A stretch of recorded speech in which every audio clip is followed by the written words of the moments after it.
What's up, Chumbags? Welcome to the HQ. My name is Kandula, and today I'm joined by my ghoul host himself, Nick Sivak, for another episode of the Respawn Station podcast.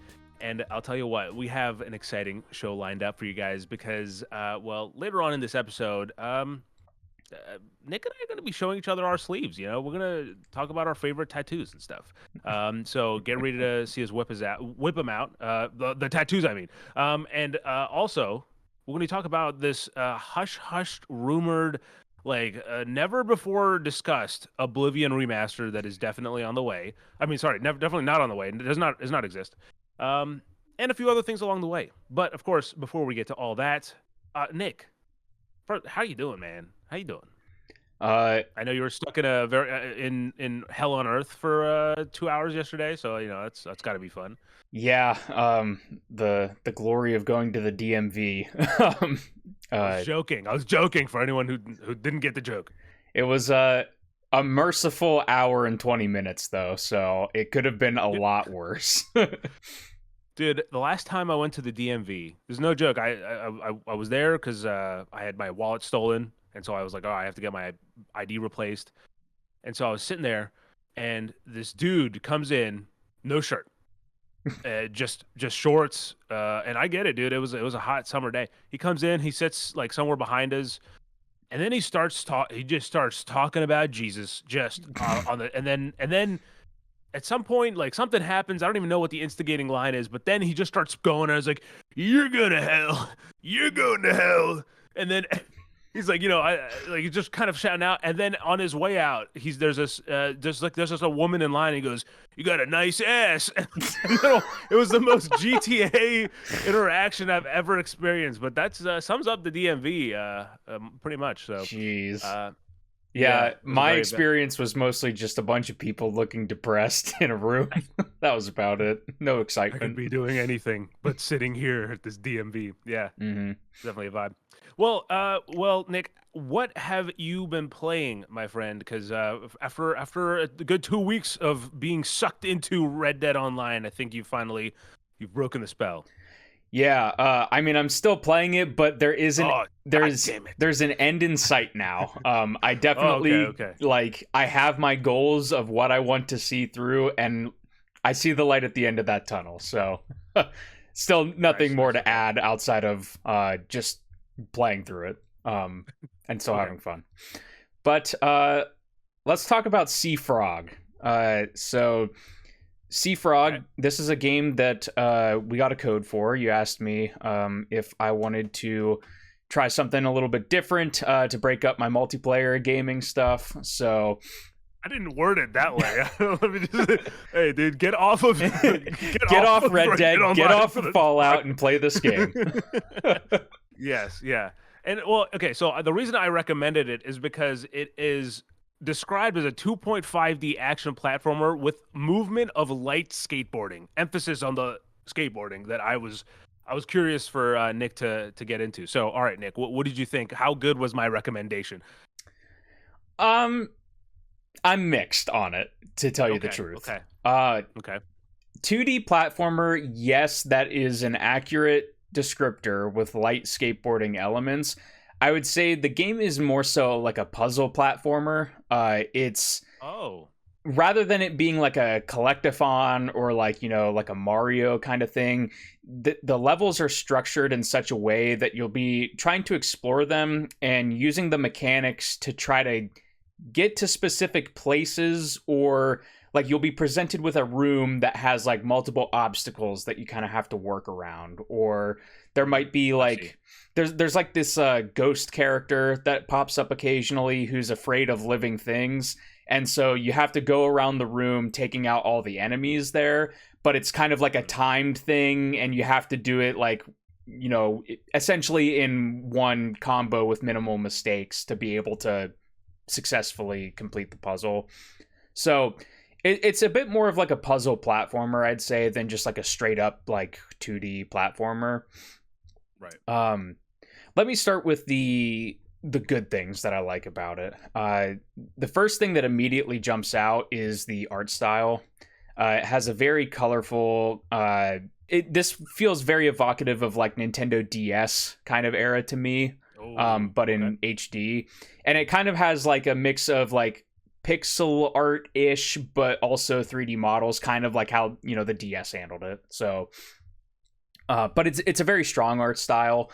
You play as the titular sea frog, and you have this wrench essentially that you use as your skateboard, and it's like you're one part skateboarder, one part repair frog essentially, because the main kind of gates to progressing, think kind of like your stars in Mario Kart, are or in Mario in general. Bolts, are they bolts? No, they're leaks in the ships that you explore. And so you go over to like this leak, it'll be like a circular thing, and there'll be water coming out of it. And you use the wrench and you start spinning on the like bolt. I guess maybe it is a bolt or something. Sure. You start spinning on it and it like closes up the leak. And then once you close up a certain number of leaks, it opens up the next section of the boat for you to explore. I see. Okay. Mm-hmm. So yeah, the art style just in general is really nice. There's like, you're in, they call it a sea hole, I think. It's just like a dropped part of the ocean that you fall into, where there's like waterfalls around all the sides, but there's these giant boats that are there. And the first one you drop into is just kind of like your tutorial boat. It has like a couple rooms for you to get to grips with the basic controls, and then there's an engine room that links up to a cannon, and you basically load yourself into the cannon and you fire yourself over to neighboring boats. Oh, I see. Okay. And essentially, the furnace that I mentioned, you collect your money essentially in the game as you play, and you'll return back to the engine room to fuel the engine. And as the engine is fueled more, the cannon gets more power, which lets you launch to further boats. Go further. I see. Sure.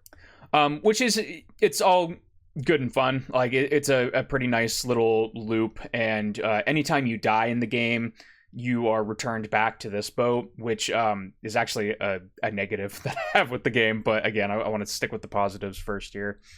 The sound design is really nice. Really nice, chunky, impactful sounding sound effects. The music's pretty nice. It has kind of that like skater kind of punk rock kind of music. So it's obviously not like licensed music or anything like that, but it gets the job done for the gameplay that you're that you're going through.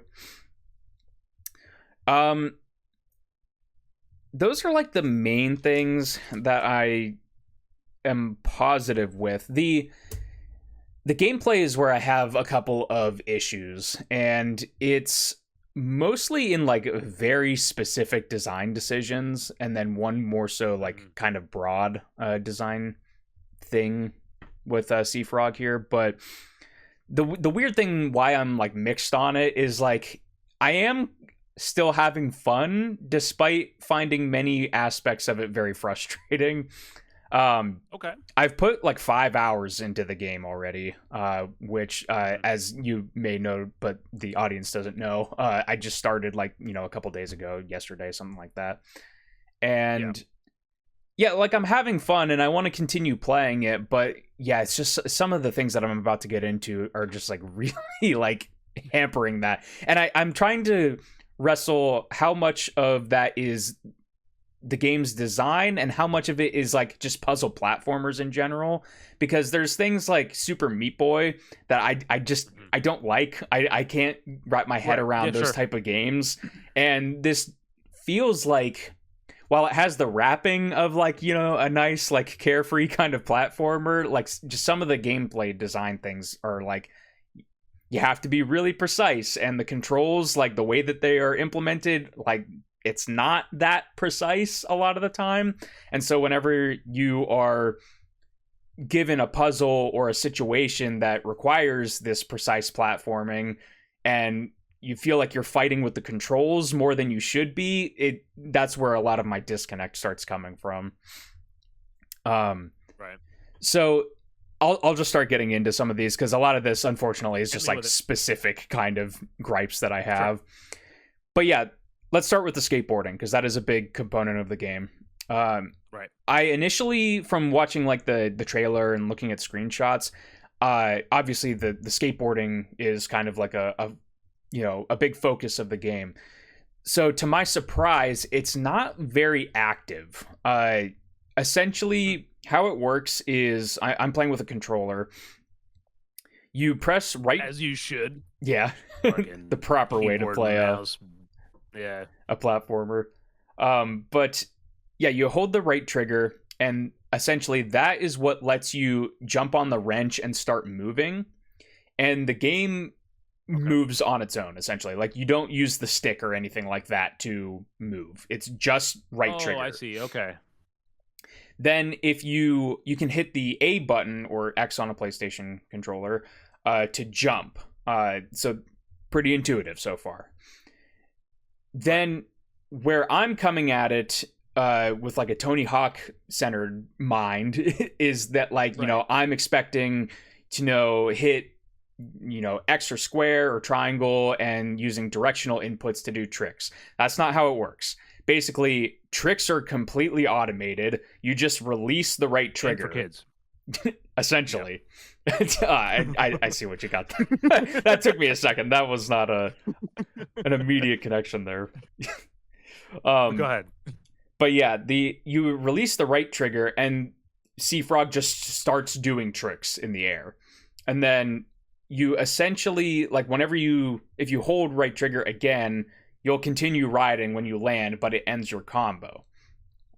Now, there is a manual system in here, kind of like a Tony Hawk game, where you can land in a manual and it'll extend your combo, and then you can jump again and do more tricks or jump into a grind, that sort of thing.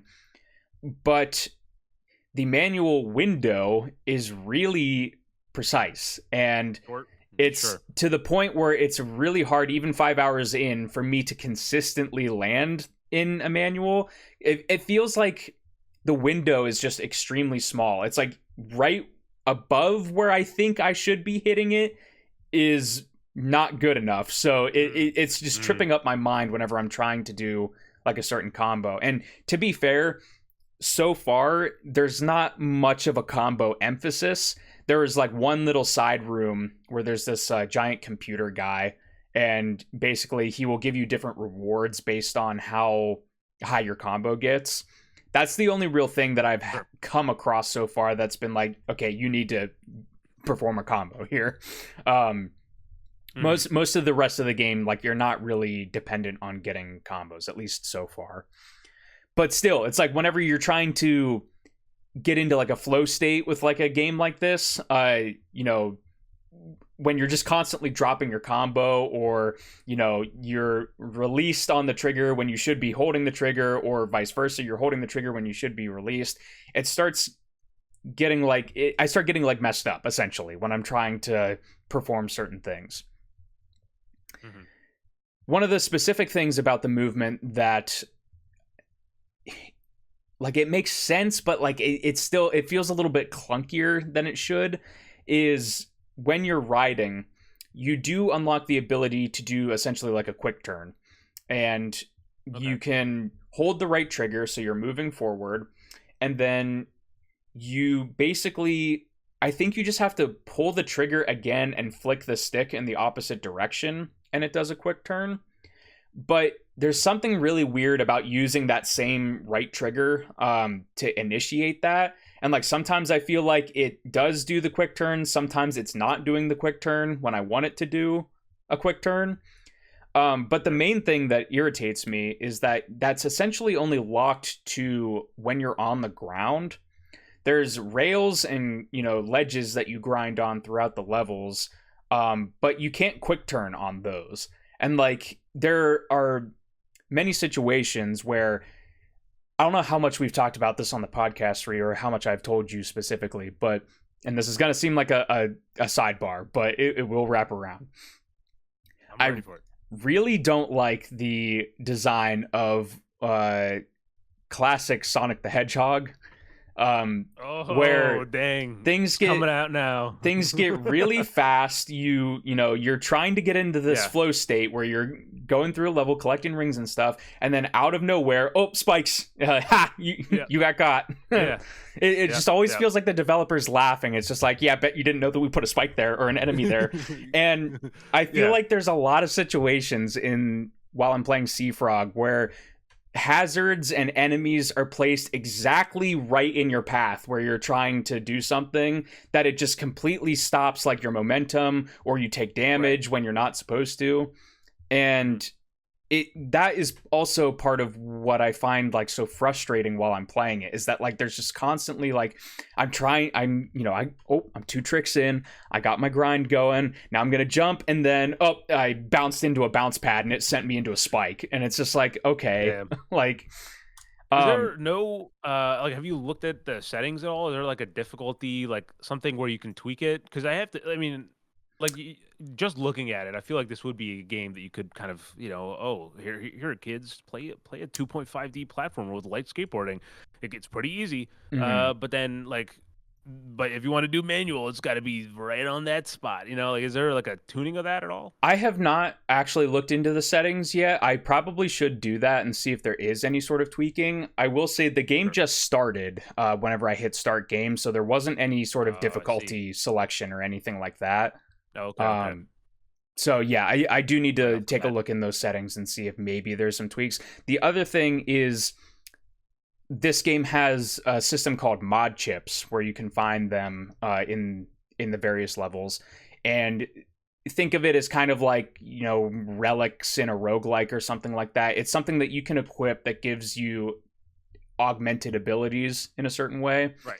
And so part of me is also like, okay, is there a mod chip somewhere that's like manuals are easier to land? Like if, and I just haven't found it yet. So far, the ones I have found have been more so about like, giving you more health or more boost on your little boost meter that you can use on the skateboard. So I'm not sure yet. But what I want to segue into is my biggest gripe, which is that I feel like the punishment for failure is a bit strict in this game, and it's not Going back to the furnace room thing. Yeah, so it's not really something that I get into too often when we're talking about this, usually because if I'm playing a Souls-like, I expect that I'm gonna lose my money or whatever, and then go back to my last checkpoint. Or in many games, like, difficulty just isn't really handled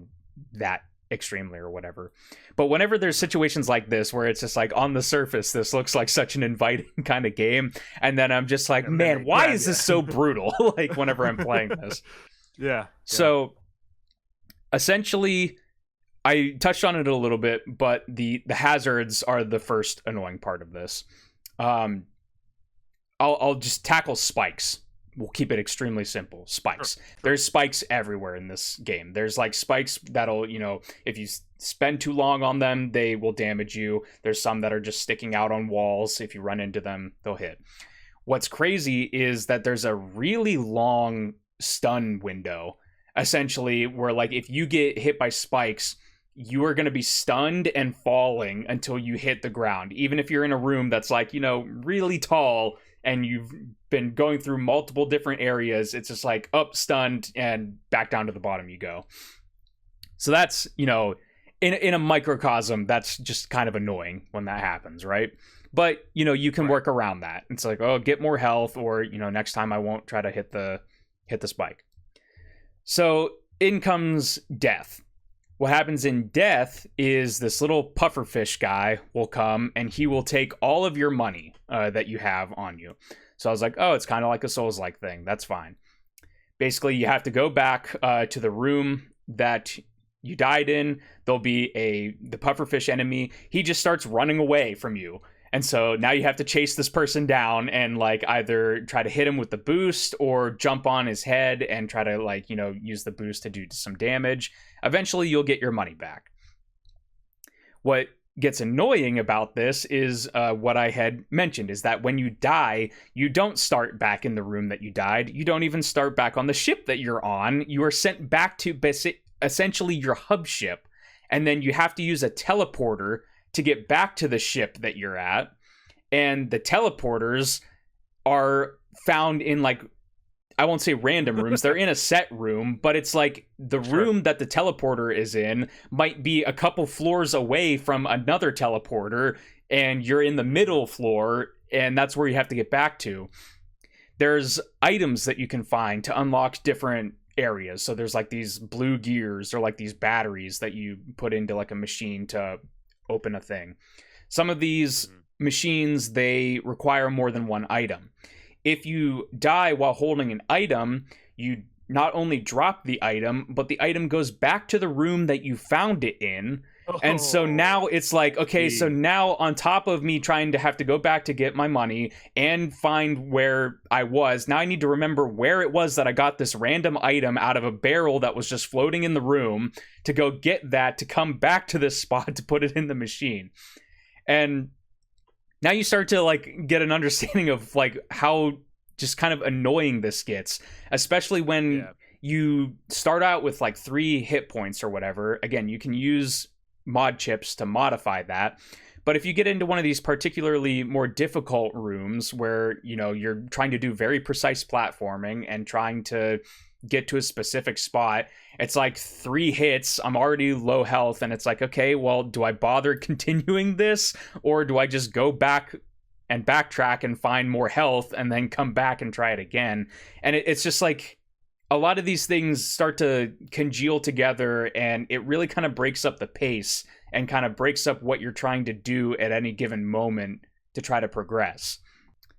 So that's the main kind of things with the punishment for death, and where the core crux of my kind of frustration is coming from, because it just feels like it's a lot of extra steps that could easily be avoided. And if the intention is for it to be like a little bit more on the difficult side and everything, that's completely fine.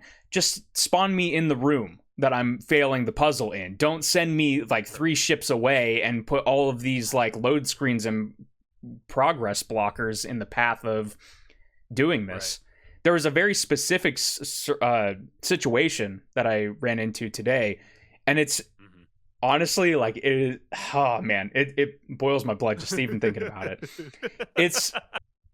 I'm sure you've seen this in any sort of, you know, mildly difficult platformers that you may have played, Sri, where essentially you get this ability to use, I think they call them like mag bumpers, and it's a circle pad in the wall.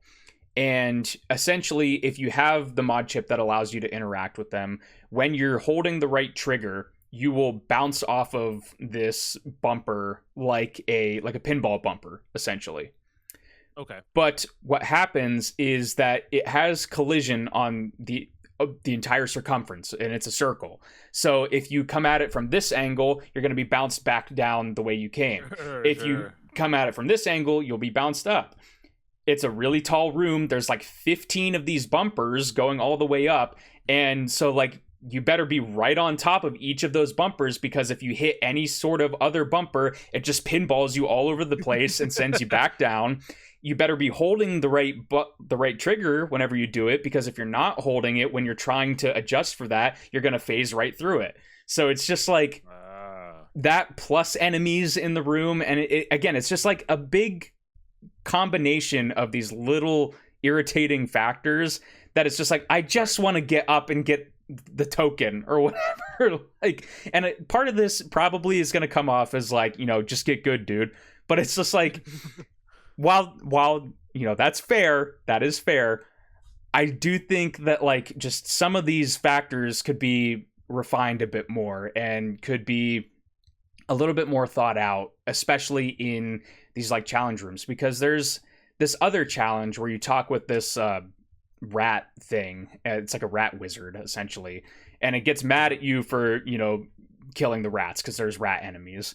And so it sets you up with this hard, again, precise platforming challenge where there's explosive barrels, there's spikes, it's, the whole 9 yards. And it's specifically designed to be like, okay, this is like an extended sequence where you are meant to solve it in a very specific way. And I was doing one today where it's just like I just kept dying and dying and dying. And those, it spawns you right at the start because they know you're going to die a lot. But a lot of the other situations where it's like, equally hard or equally requiring of, precise placement and platforming, again, you just die, you can go back to the hub ship. So I just find that part of the game mixed with me just like still kind of fumbling with the controls a couple hours in is just what's really kind of been bogging down the whole exactly what's kind of been pulling it down. Because like I said, the presentation and like going around and finding the leaks in the ship and everything, those are a lot of fun. And the ships have different themes. So like the first one's just kind of like a standard pirate ship. The second one has a it's all chicken themed, so there's just like these chicken enemies everywhere. So it seems like it has a lot of fun kind of style and identity to it, but the gameplay is just really just kind of like. But the other thing is, like a good skateboarding game, you get into this flow state where when the controls are working well and when you are kind of like, chaining your tricks and your grinds and everything, it's like, wow, this is pretty fun. Like I am having fun. So it's this constant like demon and angel on my shoulder being like, hey, this is still pretty fun. Hey, this is really annoying. Like, so yeah. Well, I mean, on paper though, right? On paper, it's a game you would like. It's just that there's a few things that so far you feel are kind of holding you back from really kind of outright recommending it or kind of 2 thumbs up for sure. Like I want to keep playing it and everything. And to be fair, it's not the type of game where you're kind of required to do everything, right? Like by the time I was able to access the second ship, there's still like half the ship of the first one that I haven't explored. So you can still make progress and like, I'm assuming finish the game without having to go through like and fully 100% every single ship or whatever. But, part of a platformer is you want to experience all of that stuff. You want to see through all the different challenges and everything. So yeah, right. I don't want to go on too far. Like I'm enjoying it. I'm also very frustrated by it. And I think time will tell by the time I hopefully finish that whether or not it's more so issues I'm having with this game specifically or the genre that it's trying to work in. Which one of those is the thing that's rising to the top here? Yeah. I'd say if you like challenging platformers, maybe give it a try. But yeah, specifically that flavor of platformer is not one of my go-tos, so making it a little bit tricky. Yeah, that's fair. The game I believe is already out on Steam as of 2 days ago, I think. And so you can play it now, and there is a kind of introductory sale if you're kind of wanting to jump in early. There's always kind of like a first 7 days or so they'll have a first week sale. So yeah, go ahead and check it out. As of April 16th, actually, the game is available now. So today, the game is available now, right now, and whenever you're watching this as well. All right, Nick.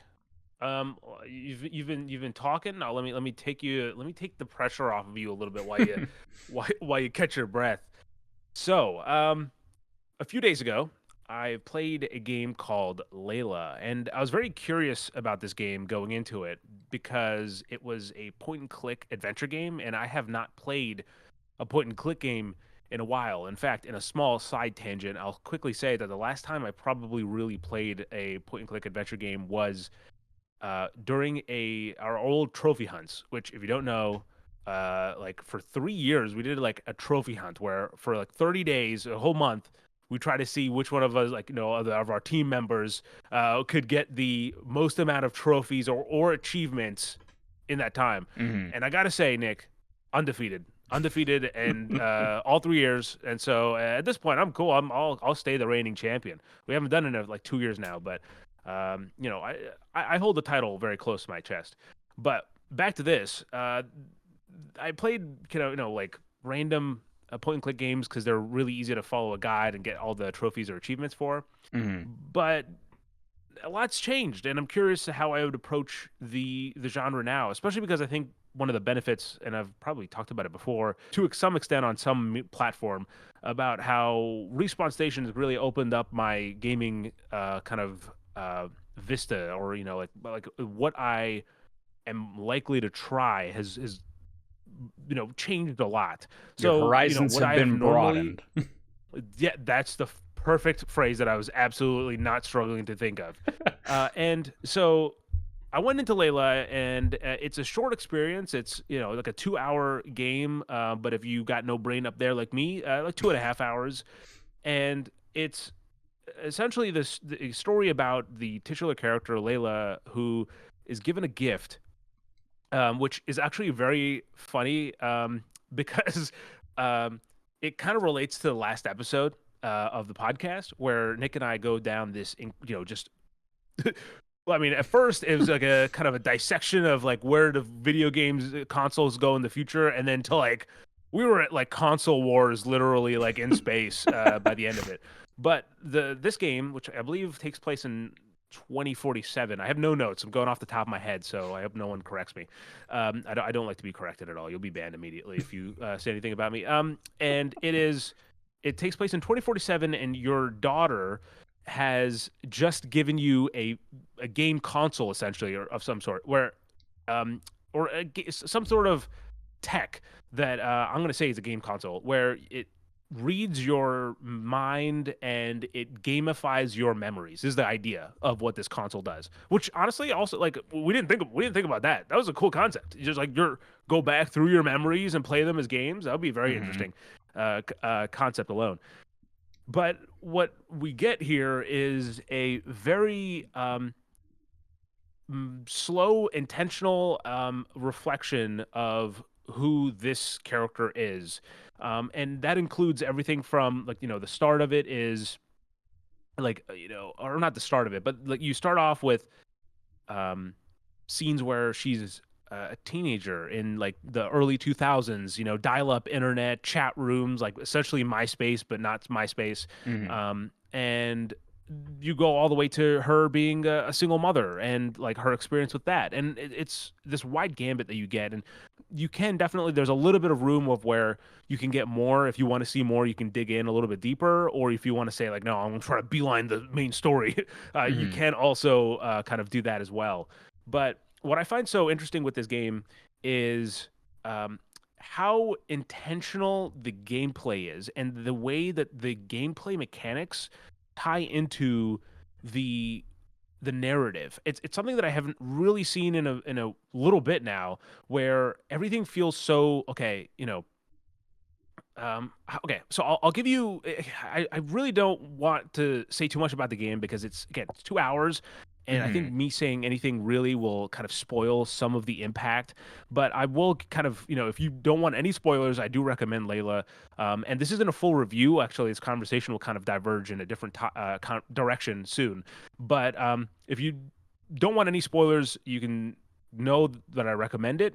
But with that said, early on, you kind of go through this thing where, and I'm I relate to this because, guys, I don't know if you know, but I'm a published author, and Layla is also a like an aspiring writer at this particular point of time that we're looking at, because it's not like her whole life in its entirety. You see fragments of like key moments or kind of key kind of areas that you'll tap into, and so there's this one place where you're inside of a coffee shop, or like Layla's sitting at a coffee shop, and she's thought like the game is beautifully narrated by the kind of the lead voice actress who plays Layla, and it has all these kind of introspective things. It's like, and she's hinting at like, oh, it's about the space between, it's like all these kind of dialogues that hint at what's you're supposed to do um in the game, which is essentially uh around this screen that you have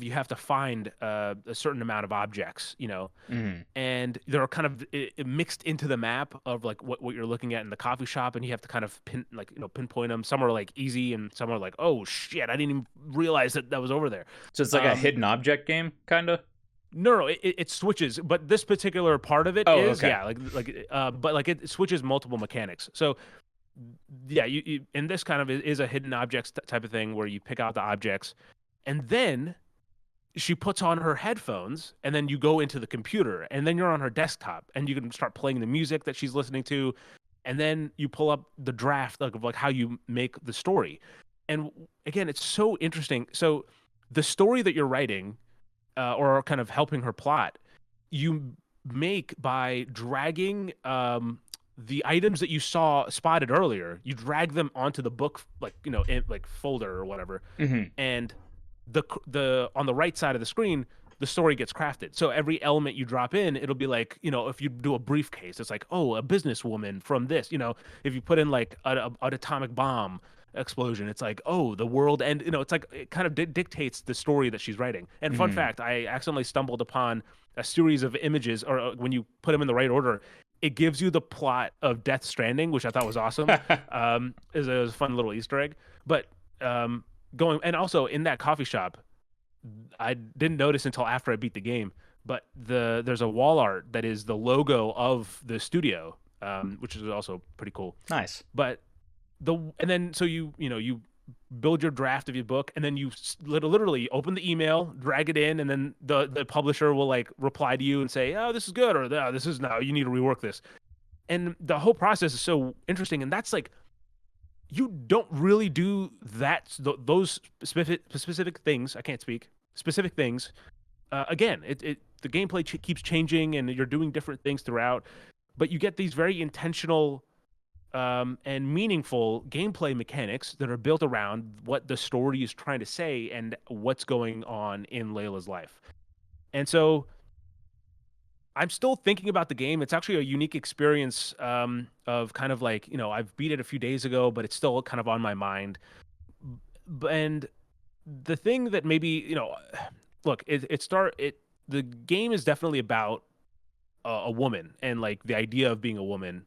And I'm sure that if a woman played this game, they would connect with it a lot more. I hope that's not taken out of context in any way. I think that was also so that sort of the intention of the game.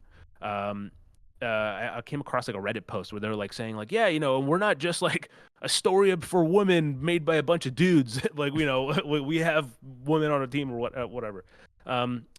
And so, but that being said, like a woman might relate to it more. But I also kind of found certain things that were relevant and kind of poignant to my own kind of life, especially where I am in my life.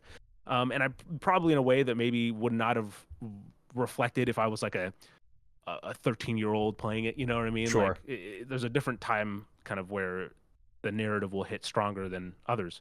Hmm.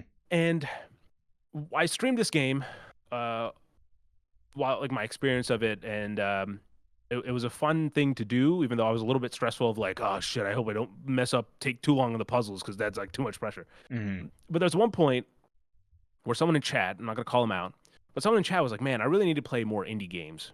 And that's kind of the direction I want to take this conversation. If my kind of brief discussion is that I think Layla and like Karma, The Dark World, that I've recently played as well, are two very very current examples of why you should play indie games. And I think I want to approach this brief kind of promo of indie games with a little bit of more kind of uh, nuance maybe than kind of the typical like indie games are way better than anything that AAA, the slop that they're like. I think that is just a deranged perspective to have. I'll be honest. Hmm.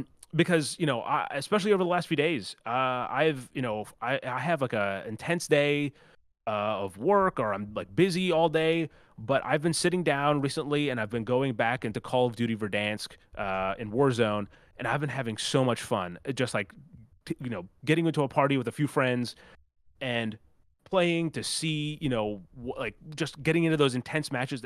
That is a AAA experience that inherently you cannot get in an indie game, at least as of now, right? Hmm.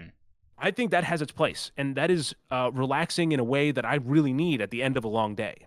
But at the same time, I have not played and I've, we talk about games all the time on this podcast, so you'll know the gambit of games that I play. I have not played a AAA game in recent memory that has continually kind of stayed in my head after I've beat it. Like usually, especially like some rare, like recent cases, which I won't reiterate. If you listen to the podcast, you'll know what games I'm talking about. But like I've played the game and I'm like, oh, it's in one year and out the other. And some of these games are ones I'm reviewing. I have notes on them, like I'm kind of going through and I'm writing my thoughts on them.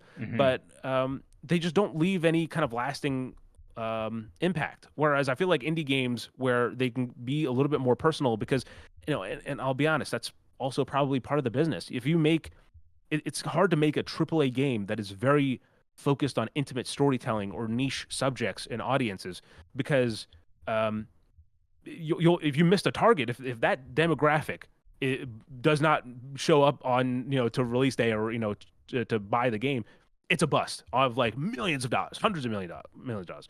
Whereas indie games can get a lot more intimate and kind of say specific stories that maybe not everyone will relate to. Maybe like you'll be like me, you can relate to it a little bit in some degrees in the case of Layla, but knowing that there is more of a kind of an audience that would relate to it in its entirety in a different way.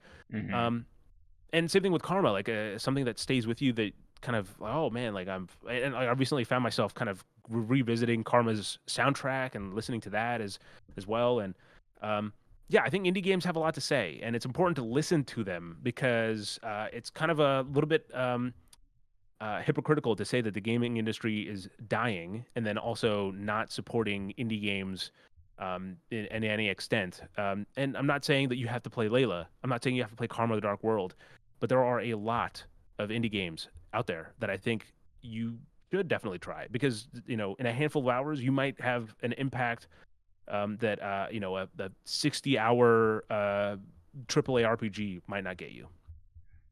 No, for sure. Like I think it's really interesting, because indie games specifically, I even mentioned it earlier, a lot of them use like retro aesthetic and retro kind of design sensibilities in a lot of different ways. What I find so funny is that like whenever you contrast that to AAA, where like it almost comes off as like elitist in the AAA perspective, where it's just like, why would we ever bother with that sort of thing? We need the big, the most beautiful graphics. I need to be able to see Captain Price's sweat, like sweating out of his head. Like I need that. In sweat this game. Should be sweating. Yeah, no, I agree. Whereas indie, they never kind of lost sight of like the roots of this industry, and ultimately it's probably going to be its future, because with how things are going with giant budgets and these massive teams laying off people every time a game ships, eventually those people are just going to go back into the indie space and then build it up from there. So for sure. And at this point, I mean, the skill ceiling of indie developers and the breadth of genres that the general indie term can apply to, I mean, you even can find like AAA caliber things. Like a couple years ago when I played Turbo Overkill, that maybe isn't the most like one person indie kind of scale, but still I was like, there's mechanics in Turbo Overkill that surpass Doom Eternal, and this is an id Software game that I'm talking about. Like, right, so like right, even in like the space of like shooters, sports games, point and click adventure, anything like that, like it's crazy. And I think that I really do think that there is an indie game for everyone. Like, I don't think you will like every indie game. That is an impossible thing, I don't think that's likely at all. But I do think there is an indie game for everyone, because where I think a lot of indie games come from is either, this is a good idea, like they'll think, I haven't played Turbo Overkill, but this is just an example because I don't want to take too long coming up with a metaphor, but or like a Refantasio, but it's essentially like the Turbo Overkill will be like, okay, I love Doom, but what if Doom and then that will spawn off this whole other idea that again it'll serve its very specific niche really well, Mm-hmm. and sometimes it really hits, and you get games like Blueprints, which is currently the rage right now, the best game of the year, the highest rated game of the year, and then or Schedule One, where it's like, oh, it's like first person like drug dealing, but it's different, it's a little bit more dynamic and realistic. So yeah, it's a really cool space that I'm glad that we get to be a part of to some degree. And I will say that we've, if you don't know, over on respawnstation.com, we have several interviews with indie developers and publishers. We interviewed the CEO of Whitethorn Games, who I absolutely love Whitethorn, and kind of their whole cozy lineup of published games. But we have more coming, and now that we're back, we have another one that I'm not going to announce just yet, but it's for a developer that has a very interesting game coming out later this year in 2 months, and so expect an interview from them very soon. I don't know if you saw those questions I put out, Nick, but I think they're pretty good questions. I think they're pretty good, so stay tuned. Watch this space. Absolutely. But go ahead, Nick. I've talked enough now. It's time for me to throw the ball back to you.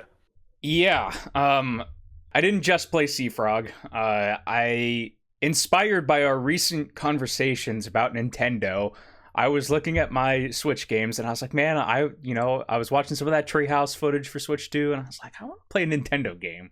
And so I looked at my Switch games. I was like, what haven't I played yet? And I was like, it's finally time to break my seal on Metroid Prime Remastered. Longtime readers of Respawn Station and / maybe Great White and Co. if it was before that. You were right, but yeah. I forget if I wrote it for that one or if it was when we started Respawn Metroid Station. Dread. Yeah, no, it's there's Respawn Station. Metroid Dread, but then I also did a retrospective review of Super Metroid because I had played that before Dread even came out. And that was kind of my intro into... That one's not on it, yeah. Wow, maybe we'll have to bring that back when the new Metroid coming out. Yeah, and that kind of like... the floodgates was open after Super Metroid. I was like, even like 2 decades later, this game still holds up extremely well. I was like, I want to play all these. So I played all the 2D games, including Dread when it came out that year, and just kind of fell in love. And I've had the Prime games for a while, which to people who are unfamiliar are pretty different.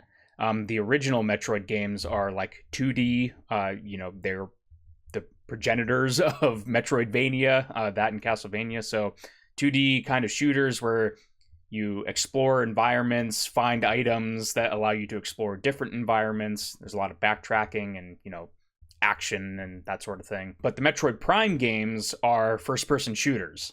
Still Metroidvanias.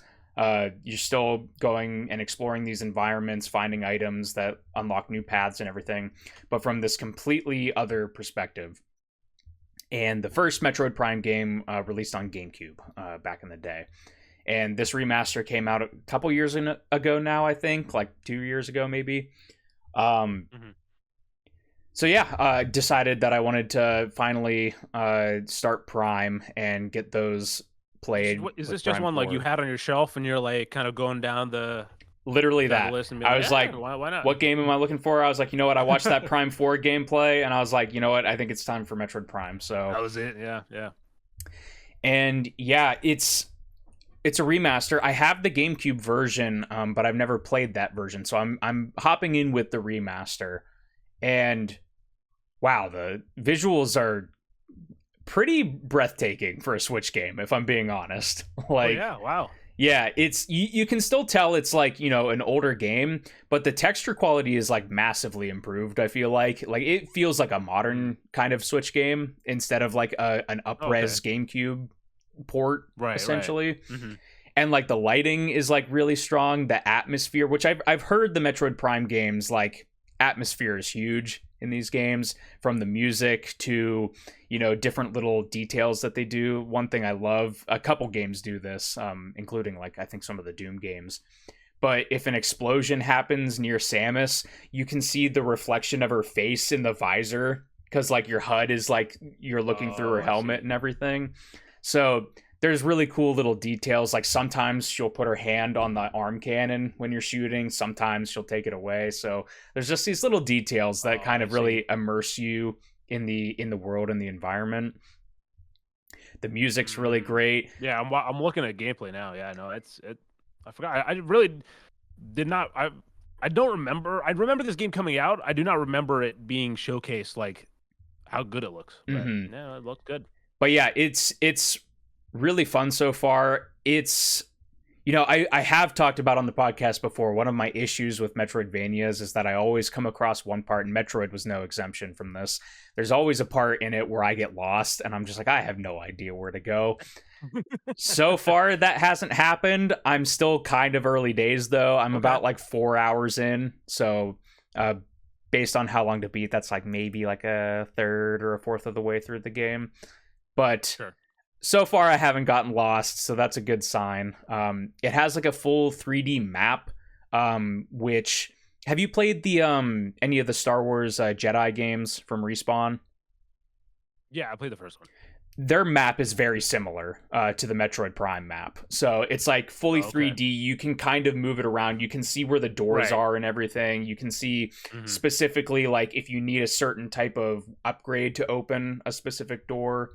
So that has helped a lot too. And it also kind of like Resident Evil. Is that new to the remaster, or is that like how the old game was? I think that's how the old one worked too. Oh, okay. Ahead of its time. Yeah, sort of like Resident Evil also, rooms that you've been in will be orange, rooms you haven't been will be blue. So like you can kind of clearly tell where you have been and where you haven't been in a given environment. So I really appreciate that sort of stuff. And yeah, it's just been, Metroid has been this franchise that I've just really fallen in love with over the last couple years. And it's like, you know, growing up, like I've played Mario, I've played Zelda and all that. But like Metroid, it's just like, man, all this time Nintendo had a kick-ass like sci-fi, like moody kind of shooter game that I've just never played. So yeah, I'm happy that I'm finally giving these games a try. I played a little bit of Metroid Prime 3 on the Wii a long time ago, but that was definitely when I was in like, you know, little kid, can't compute how to play game mode, and like was never able to get very far in it. All right, we're back, I think. I don't know what the heck happened there, but the computer just blacked out for a second. I don't know what just happened. Our neural inputs kind of got fried there. But I don't know where I was at in that Metroid discussion, but it's cool. I'm having fun with it, and that's all I was really gonna elaborate on. So... So yeah, we'll find out more once he's finished the other 2/3 of Metroid Prime. No, what's it called? Prime Remastered. Metroid Prime Remastered, right? Okay. All right, now Nick, it's time to segue just fucking elegantly into the news with no seamless transitions. We got a few things to talk about before we get to the main topic of this episode. Again, the main topic is something that I'm very much so looking forward to. But Nick, there's interesting things to talk about. First, let's get the shitty news out of the way. You know, the unfortunate kind of, you know, always like, oh, boo-hoo. PS5 prices have gone up in Australia, New Zealand, and Europe, which obviously is sign of the times at this point. Everything's kind of going up. I've gotten so many emails in the last like week of people saying, like, you know, online retailers I shop with going like, hey, like, just so you know, like, buy some stuff by the end of April because prices will be going up. And also kind of just earlier today, PlayStation Plus prices also went up in Canada, I believe is where it was. Yeah. So yeah, just all around PlayStation kind of cranking up the hiking the prices for how much. Yeah, so PlayStation prices. I've had a lot of people in the store that I work at come up to me and like they'll be like, "So yeah, is like PS5 gonna be like becoming cheaper soon or whatever?" I'm like, "Friend, sorry, buddy, we are not in that era anymore. Like the prices just keep going up, unfortunately." So yeah. sucks to see, and I would expect prices. It seems like they've been trying to avoid America, at least for a lot of these price increases. But yeah, I mean, like we've mentioned the last couple weeks, like I'd be shocked if that remains going into the next couple months here.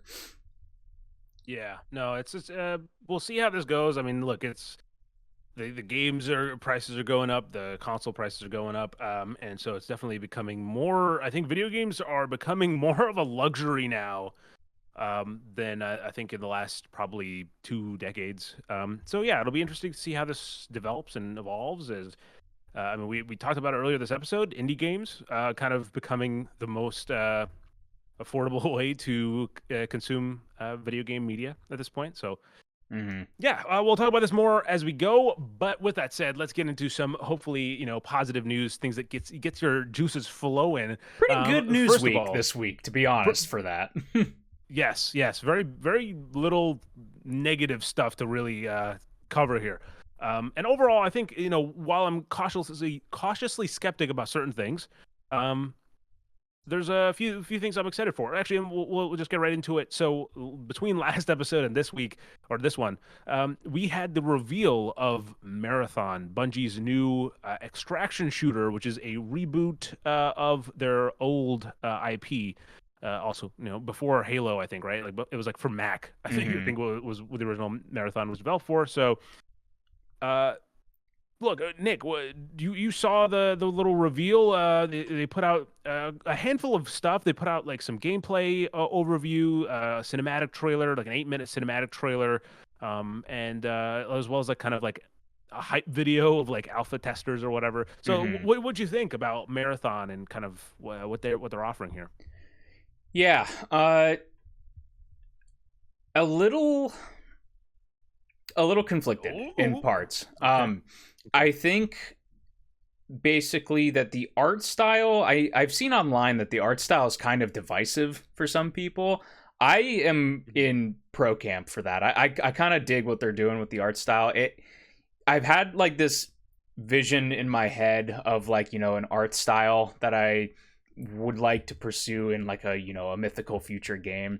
And it's pretty much like 70s sci-fi book cover art style, and I feel like the more years we go on, like we as an industry are getting closer to that, and Marathon kind of taps into that. I feel a bit like I specifically really like the skyboxes that they show in the environments, where it's just like cool looking planets. No Man's Sky kind of does this too, where it has this like right. They're using every color in the pencil box essentially, and given like a very clean sci-fi look.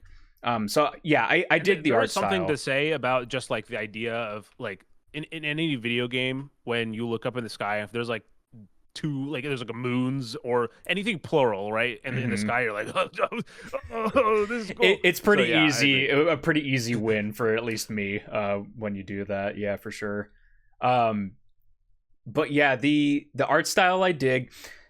I've dabbled with extraction shooters, but I've not admittedly played many of them, and so I kind of lump them in a similar category. Rainbow Six Extraction?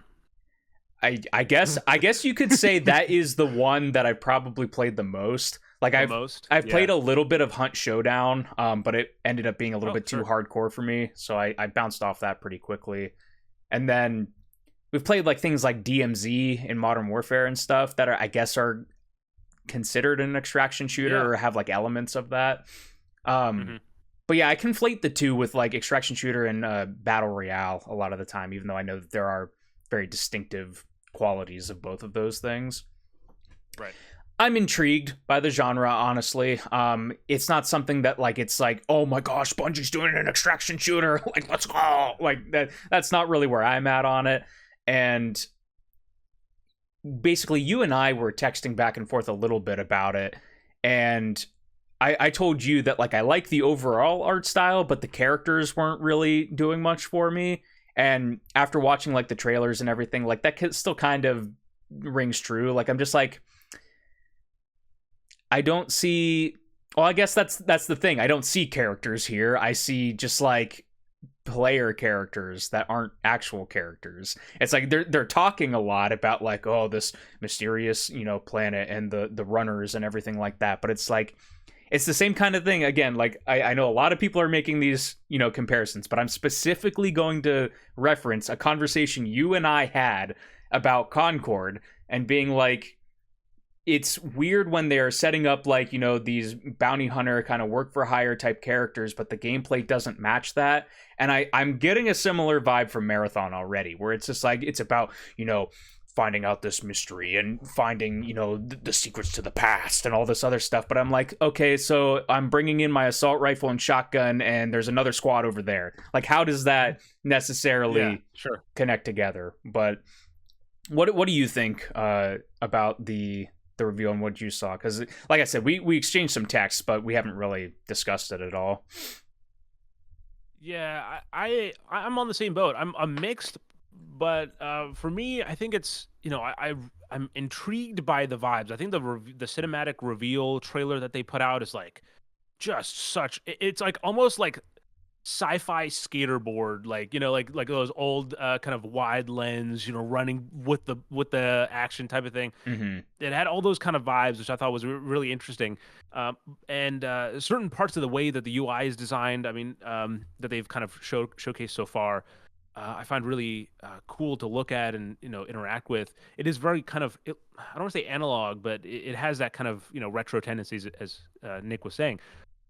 But I think that it's, I don't know, something about extraction shooters is obviously not what it doesn't interest me. I also don't, I feel like it's not what I expect Bungie to do, because I'm a little bit mixed, right? Like I'm not a typical Bungie fan in terms of I'm not super hardcore, but I really like what they have done. My experience has been with Combat Evolved and Bungie 1, or sorry, Bungie 1, yes, Destiny 1 for like a few months where I was just like really played a lot, and then I dropped off, and then Destiny 2 played it for a few months, dropped off, and kind of my experience with those has been very interesting, and I think that the way that Bungie does lore and builds their worlds, I find very cool. Mm-hmm. But that being said, I don't know how much of that we're gonna get. It seems a lot of it is like contextual, like, oh, like sit here and read this, and like you'll find out whatever. And so that that kind of maybe a little bit foot off the pedal of kind of storytelling here, along with the fact that it's in a genre that I'm not typically interacting with. Like for me, extraction shooters really don't, like, rarely work. When it's, especially when it's like the entire package is the extraction shooter. Like if it was, you mentioned, Call of Duty Warzone, I think had DMZ a few years ago. Mm-hmm. I don't know if it's still a mode, but that I thought was cool because I was like, okay, it's not what I'm going to be mainly playing, but I have the option of jumping into that and experiencing a little bit of a different style of what I'm used to. Yeah. In like a typical Warzone battle royale type of thing. So being the whole package is a little weird for me. And look, this conversation keeps coming up about pricing and how things, like what things cost in the future. And so this game comes out in September 23rd, I think, is off the top of my head. I think somewhere around the September, right, is when this comes out. Mm-hmm. And they're going to be doing play tests and beta or alphas and all that stuff to kind of tweak and tune it. But it's currently said it's a full-priced game, and we don't know what that means. Like it's a 60, 70, whatever, 80, we don't know.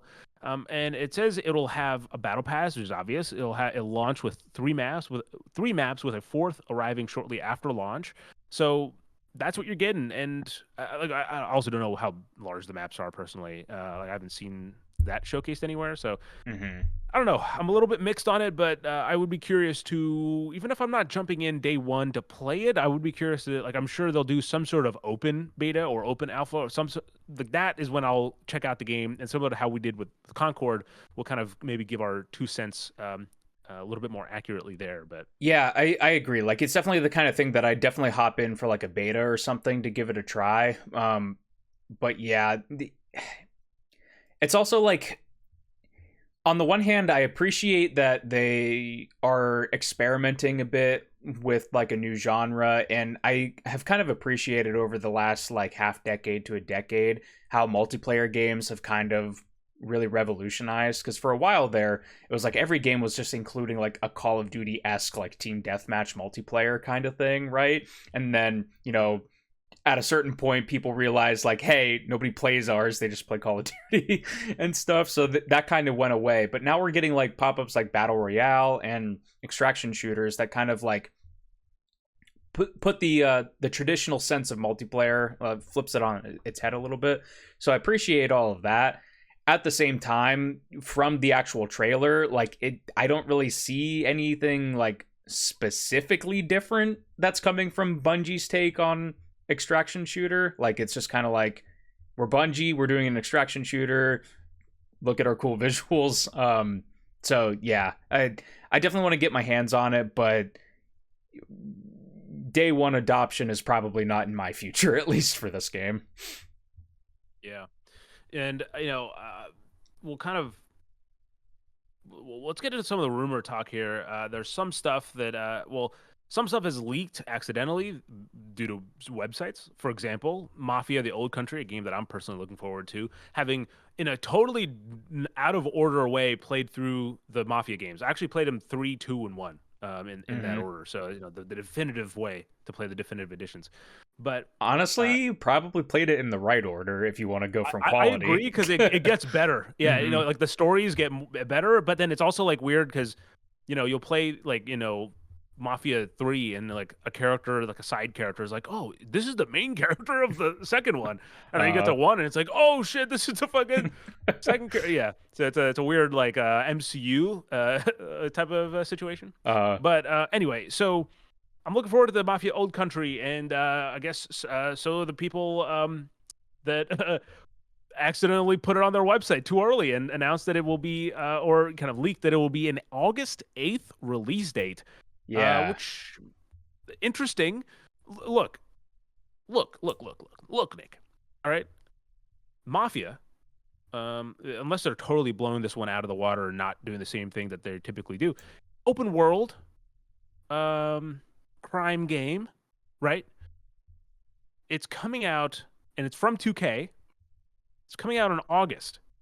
I would be a betting man and say the GTA is cleared for like is not coming out in August. It would be taking a shotgun to your feet if you they're like, yeah, is GTA 6 also. This is kind of Mafia.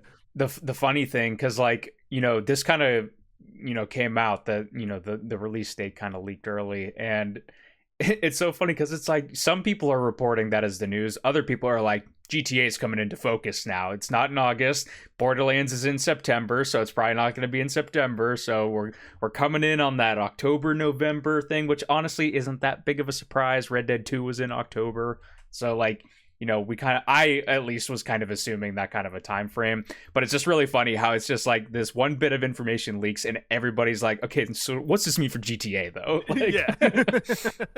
That's what we need to know.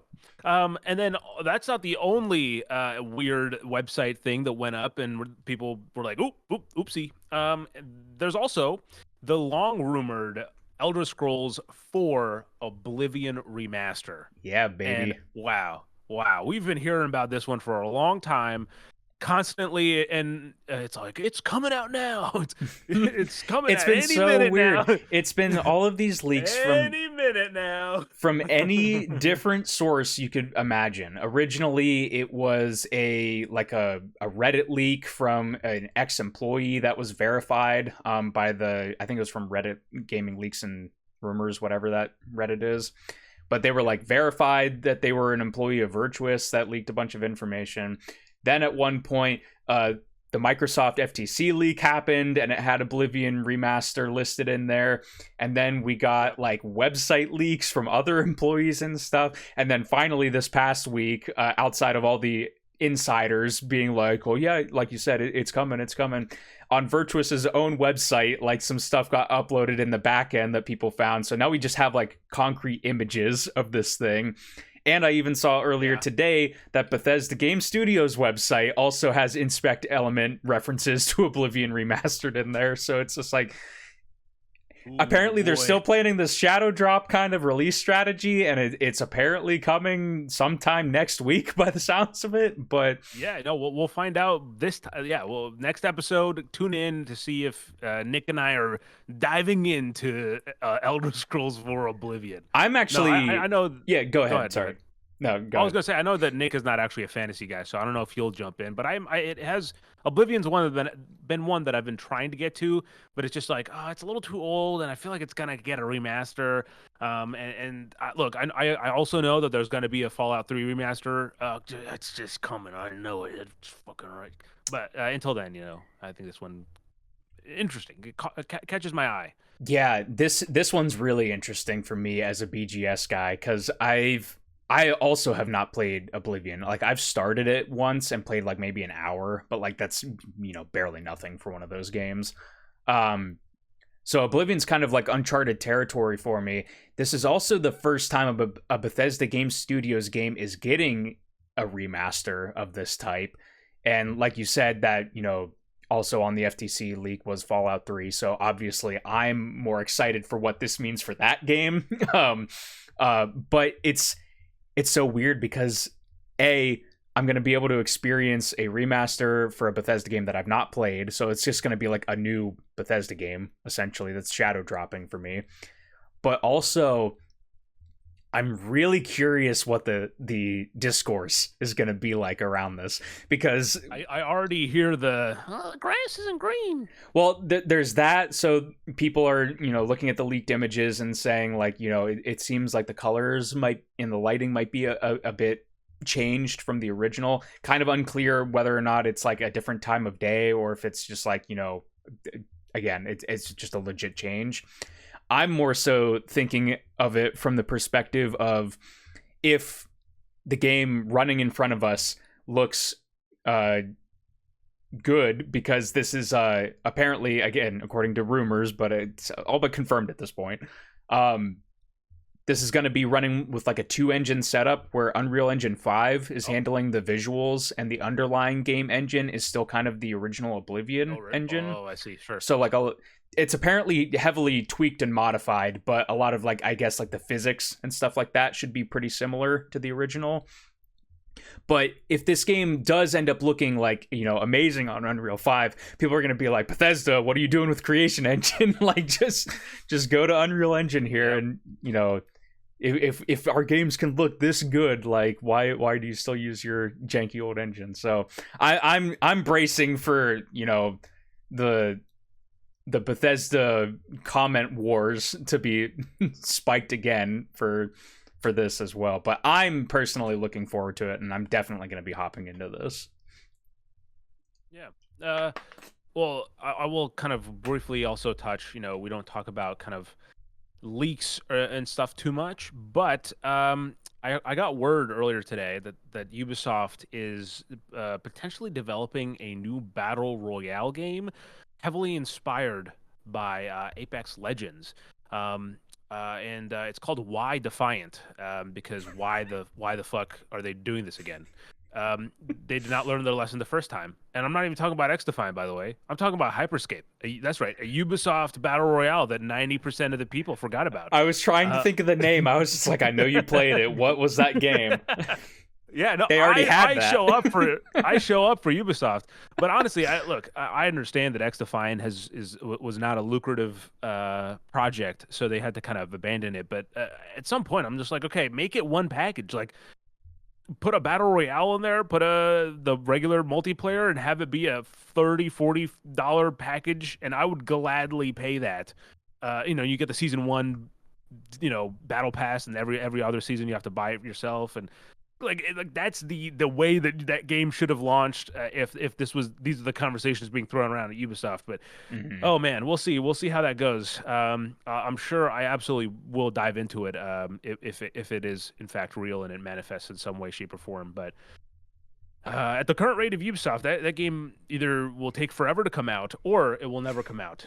But in the rare case that it does come out and it turns out to be a quadruple A title like Skull and Bones.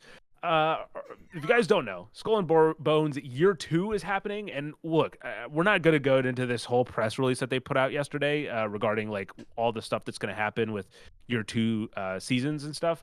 But one thing I will kind of quickly shout out, because I know for, kind of just keeping my ear to the ground, I've heard this within the S&B community. You wouldn't know that, Nick, but it's called Skull and Bones. It's essentially season 3. Quote, this season will introduce another long-awaited feature to Skull and Bones, land combat.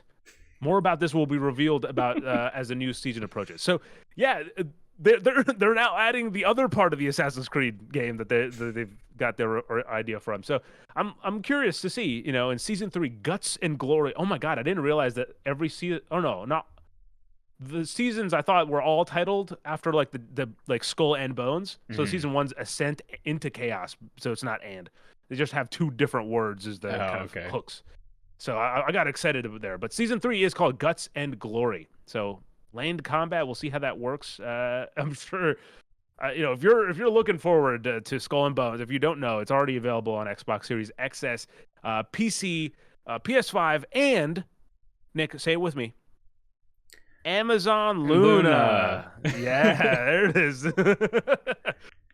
So yeah, there you go. Those are your Ubisoft news. I gotta ask you real quick, as a X-Defiant fan and a Ubisoft fan, how does Skull and Bones getting updates make you feel, knowing that X-Defiant is getting the cold shoulder? Dude, I have to imagine that the only reason why that makes sense is if that game found its whales. Like I've said it before. Sure. I feel like X-Defiant didn't get the crowd where it was like, oh yeah, these people are willing to spend money on this thing. Mm-hmm. And now that the game is, in its last life, it's all on its way out. They've unlocked all the items, and I'm like, there's a few items in here that are actually pretty cool, but I'm glad I didn't pay for them because they're not gonna, like, they don't matter. They're like NFTs at this point. Mm-hmm. But yeah, it's a little annoying, but at the same time, I'm coping by saying, like, I hope they clearly must have found their whales. No pun intended on the subject matter. And so, well, I don't know.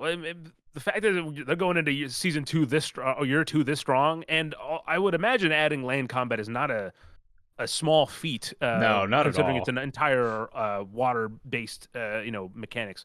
So, yeah, we'll see. I'm curious. If you want to pick it up, it's probably $5 somewhere at this point, based off of Ubisoft's pricing schemes, more or less. Also, I really look. I have to say this. Like, how does this make sense? Like, Ubisoft is always like, why is no one buying our games? And then it's like every 2 months after the game comes out, a $70 game will be like $30. And like, why would you buy it day one?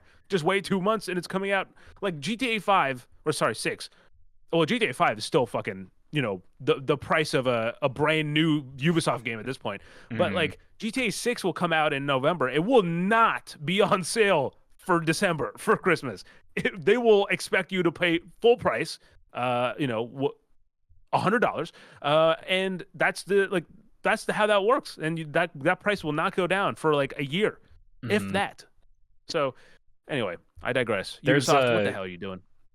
My buddy Shane and I, back a long time ago, specifically around like high school, I guess this would be, he's a big Capcom fan, and that's kind of like Capcom's kind of dark ages, where they were trying to appeal to Western audiences, and a lot of their games kind of weren't really landing, like Resident Evil 6 or Lost Planet, those sorts of games. And eventually we got to Resident Evil 2 Remake, and now we're kind of in this, golden age again for Capcom. And for years, he was also a Square Enix fan, and he would always tell me Square Enix needs their come to Jesus moment because they just haven't been putting out good things for a while. I feel like they're starting to finally turn their corner on that. Now it's time for Ubisoft to have that moment where, yeah, they're in the struggle bus. Whatever their, new, spin-off franchise owning company IP, whatever the hell it is, does good for them, because god damn it, Ubisoft, cut me a break. At this point, I feel like if I'm talking good about Ubisoft, it just sounds like I'm shilling, like, what I mean, like, oh, he's paid, he's got to be paid for that. Anyway, Yeah. let's speaking of getting paid, I'm not getting paid to talk about Star Wars. Though I wish I was Disney. I'll gladly talk about Star Wars for you, and a paycheck. Respawn's long kind of whispered about Star Wars game. That's not the big one. Finally got announced. It's a tactics game. Okay. Yeah, It's called turn-based Star Wars tactics. Zero Company. All right, Nick, lay me down with the information. So yeah, Hit me with it. this is a co-development project between Respawn Entertainment and Bit Reactor. Bit Reactor is made up of former XCOM devs, so they definitely have like that turn-based strategy kind of expertise. And Respawn, I'm not really sure how they entered the picture here, unless like EA was just like, The way that Star Wars, or like the way that maybe I really don't know much about this, but maybe it's like has some ties to kind of their universe or their kind of storyline. Sure, Could be like that could be a it. spliced off storyline that they're like, hey, well, we should explore this. That, or if But yeah. like Lucasfilm, I know that they kind of, I think whenever their game division kind of spooled back up, they started like eyeballing specific like teams, I think, outside of like when EA kind of lost the exclusive rights to Star Wars games. So maybe they were just like, hey, Respawn, you've been making the good Star Wars games the last couple years. Why don't you lend your expertise here? But not a whole lot is known about it outside of it being turn-based tactics. There is a piece of like key art that you can see right now, but the game is at least being discussed or having like a official reveal during Star Wars celebrations on the 19th. So when's that, like Saturday, something like that? Oh, wow. Yeah. So yeah, there will be like, I think, a panel or something like that where they're going to be discussing the game. So we'll learn more there. But I would assume it's probably a safe bet that it would be like a XCOM Star Wars or like a Marvel Midnight Suns, but with Star Wars kind of experience. Yeah. Well, we'll have to wait a while before we I'm sure before we play Star Wars Zero Company. A cool name though. I do like me a long title like that, with especially like a little semicolon in there. Zero is the coolest number, isn't it? And guess who invented it, Nick? That's right, my people. Now, before we segue into the main topic of the show, I have a few random games to shout out that kind of slid into our inbox. Hey, if you like unpacking and cookie clicker, how about a cozy incremental game called Unboxathon? It's coming to PC, and essentially the game is from Evil Corp Games, a solo developer, and it's a wholesome incremental game that is where you open mystery boxes and click your way to profit in ultra satisfying gameplay. Check that one out if you want. Like, look, incremental games. I've made one. I have experience in the genre, to be honest. And they're a lot of fun if you want just kind of something in the background to just make you feel good about. Like, I got to do this boring stuff, but hey, my number is going up over on that side, so it makes you feel good. This is a weird one. I saw this one, like it came up on my radar, and then all of a sudden, like I blinked and it was like, hey, this is out. But RuneScape Dragon Wilds is out in early access today on PC. Nick, have you ever played RuneScape? Nah, never. Neither have I. I've never installed it. I don't know if it's free or paid, so I haven't done any of that. But I will say a huge shout out. Like they sent, and I've been trying to think of what content that I could create with this. They sent me a cookbook of recipes from RuneScape. And so I have to think of something to do. I have to pick up like favorite item or something like that and recreate it in real life and see how it tastes or something. But yeah, this one looks really interesting. It's actually like a totally revamped, not at all like what you picture when you hit even if you haven't played RuneScape, you probably picture RuneScape when you hear it. Mm-hmm. And this is it's almost like a kind of Enshrouded, if you've seen that game, or maybe Valheim. It's a little bit more polished version of Valheim. Again, it's early access, but it's a survival game. You can play in co-op with 1 to 4 players. You can gather, build, skill and a craft to survive in an adventure that blends high fantasy, light RPG elements, and kind of typical RuneScape lore. So check that out, and maybe you can slay the Dragon Queen whatever that means. You have to play the game to find out what that means. Slay, queen. Then we have Hot Rod Mayhem. Right, ladies and gentlemen. Look, we get it. We get that Mario Kart World costs $80. Okay, you're gonna have to put a mortgage on that thing, but you don't have to put a mortgage on Hot Rod Mayhem. It's so first of all, get ready to boost, drift, and blast your way to victory, Nick, because from Casual Brothers Limited, the indie studio that is making this game, you get essentially a kart racer. It's very straightforward, but it's got a similar nice kind of, it almost has a Lego art style, but it's not quite. But it does have a nice kind of polished, at least the racing part of the gameplay. And it's coming to PlayStation, Xbox, and Nintendo Switch. So check it out if you're in the mood for maybe a kart racer that doesn't break the bank. Now, the last game that and obviously Seafrog, Nick already reviewed earlier, and that's out as well.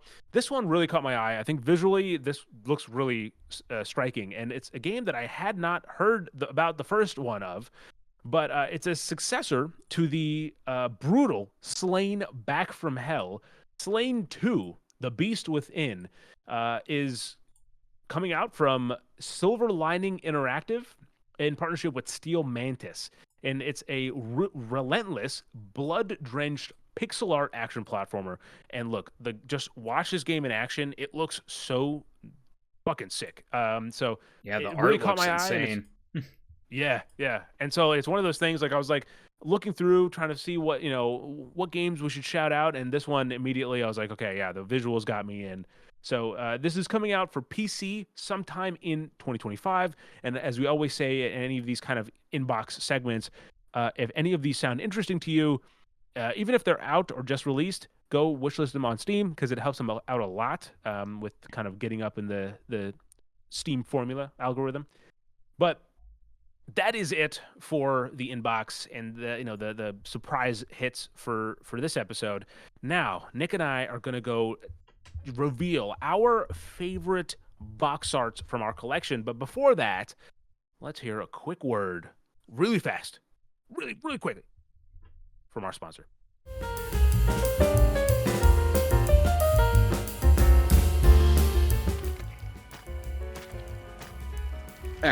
X. Hey, don't mind me, the buddy. keys. Don't mind me, buddy. I'm just gonna grab this real fast. Silver sneaky. Let me just grab that real fast. Yep, don't mind me, sir. Excuse me. I'm just gonna step out. That's stealth if I've ever seen. I'm just gonna leave. I'm just gonna... All right. Sneakiest motherfucker around.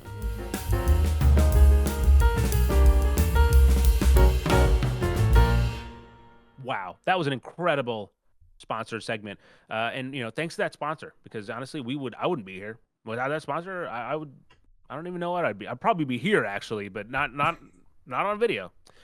So Nick, now it's time for us to do something we've tossed around the idea of for a while, and that is, ladies and gentlemen, we're gonna go through. We went through earlier before the podcast we started shooting for the podcast, and we picked out, through our physical media collection of video games that with art that we really like, the covers we really like, and that we want to showcase. These are games for one reason or another, either just visual design or just a maybe sentimental value that you that really speak to you. And it'll be interesting to see if we find any kind of pattern. I don't know if you found a pattern within your own collection as you were pulling out, selections for yourself, Nick. Now, we tried our best to whittle it down to 10 games that we really think are on our list. For me, they're in no particular order. But we do have a few honorable mentions. Now, for the honorable mentions, we're just going to showcase them off. But for the main 10, it's, we can't do anything without a fucking challenge. So we're going to be reading the back of the box, obviously omitting any names and stuff like that. And we're going to see if we can guess what the other game is. It's going to be fast. So we don't have a lot of time to stew on it because we got at least 20 games to go through. And I'll look at mine and it's more than 20. I'll tell you that for both of us. So with that said, Nick, why don't you start off with your honorable mentions? All right, so honorable mentions. I got a couple here. I wanted to find a main slot for this in the main selection, but none of them, really fit my criteria of like a game that I have like much attachment to, or kind of like what you mentioned, like I didn't really have a sentimental kind of attachment to it. But I did want to highlight original Atari artwork because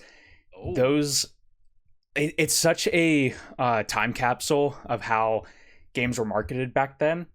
And so I grabbed here Missile Command on the Atari 2600. Oh, wow. Look at that. And you really get a nice sense of like the artistry that goes through on a lot of these Atari games. I'm trying to see if I can get a little bit more in focus there. But yeah, this one is just Atari artwork just goes hard most of the time. And it was because it had to, because the gameplay was like 8 colors and that was about it. So yeah, I would definitely give an honorable mention slot to some vintage Atari artwork here. Do we want to like ping pong back and forth with the honorable mentions? No, you can hit all your honorable mentions at once. Sure. Next up would be the original BioShock, and this one was that's classic. Definitely in the running for one of my main spots. But yeah, just something about the logo, the imposing presence of the Big Daddy. It's a striking image, and that with like the deep blue of it being underwater and Rapture, like this is just like an artwork that always just kind of screams iconic to me, like whenever I think about video game artwork. And I definitely have in my list as we get to it, like some games that are like, oh yeah, this is just like iconic. Like it's just like it was done so well that it just like it creates its own visual like association. So yeah. Mm-hmm. And then my last honorable mention is Psychonauts, which I have the original Xbox one here. That's another one. Yeah. Really awesome. I mean, this is like quintessential Xbox artwork, I feel like, for this era. 9 out of 10. Who's that, from IGN? I think it is from IGN, actually. Let's see. Yep, IGN. So probably said there was too much water. Sons of bitches. Actually, no. It says I couldn't see it because of the light. It says play. So I don't know what play is. God, but I don't know what play is either. You gotta have to mute me. I never said anything about IGN. But yeah, just a really cool cover art for that game, and a game that has crazy art in every corner of it. What about you? Yeah. What are some of your honorable mentions, Sri? So, all right. We'll start it off. Boom. Oh shit. Sorry. Oh shit. Sorry. All right. Boom. So here's my thing. I don't collect steelbooks in general, even across movies or video games, but I have ended up with a few steelbooks over the years. And so I'll show off those as my honorable mentions. I think, hold on. 1, 2, 3, 4, 5, 6, 7, 8, 9, 10. Yeah. Okay. I have 10 games that are not these steelbooks. Well, roughly. You'll see. I have some loopholes in there that I worked in some more, but you'll see those. So yeah, I'll show off my not all my steelbooks, but these are 4 of my, I think, coolest. This one, obviously, I don't even like Borderlands, but this Borderlands 3 one is a fucking steal. Cool steelbook, not a steal. That I mean, it was also. Go ahead. That artwork, I have a store display actually for Borderlands 3 that has that artwork on it. Yeah, it's that was a great design, honestly, because the original games kind of went with that like finger gun to the head kind of thing, and then it's like, how are they gonna do 3? But yeah. This is a brand new one, and it's very minimal, and I like kind of striking, like simple visuals. And again, it's a very clean steelbook that I just recently received. It's Doom, and then at the back is just that, and it's a Doom anthology. It's clean. I don't have to say much more about it. Then I got. Do you know what this is, Nick? Is that Resident Evil Village? Hell yeah, it is Resident Evil Village. This was also holds a special place in my heart because this was the first game physically that we bought with our like Steam earnings to play on launch day, and the game obviously I've probably said before I love Resident Evil Village, so I'm glad it was a game that I was very like, oh man, I hope this game is good, and it hit every mark. All right, now last one I have a game that I've played a lot last year, and it has a really cool steelbook. Again, not one that I intended on picking up. I ordered it, and I was like, it came in, I was like, it's a steelbook, but it's a pretty cool one. This is The Division 2, which also I will quickly shout out. I'm not going to do this for all of them, but the inside. Oh, nice. Unite. Yeah, it's pretty clean. So, yeah, there you go. Those are my honorable mentions. Now, Nick, let's start hitting up the main titles, the ones that that are captured our interest the most. I don't know how long of a process this was for you. Did you like stare at them for a while and, well, is this good? Is this good? I had a couple that I knew I wanted to include, and then a couple that like I was kind of bouncing back and forth between. We should just, yeah, exactly. We should set the record straight up at the front, though, that both you and we do enjoy our physical games. You mentioned it earlier. But yeah, game collecting is something that I'm very passionate about and something that I've done for over a decade at this point. And so just looking at the wall of stuff and being like, man, how do I condense this to 10 games?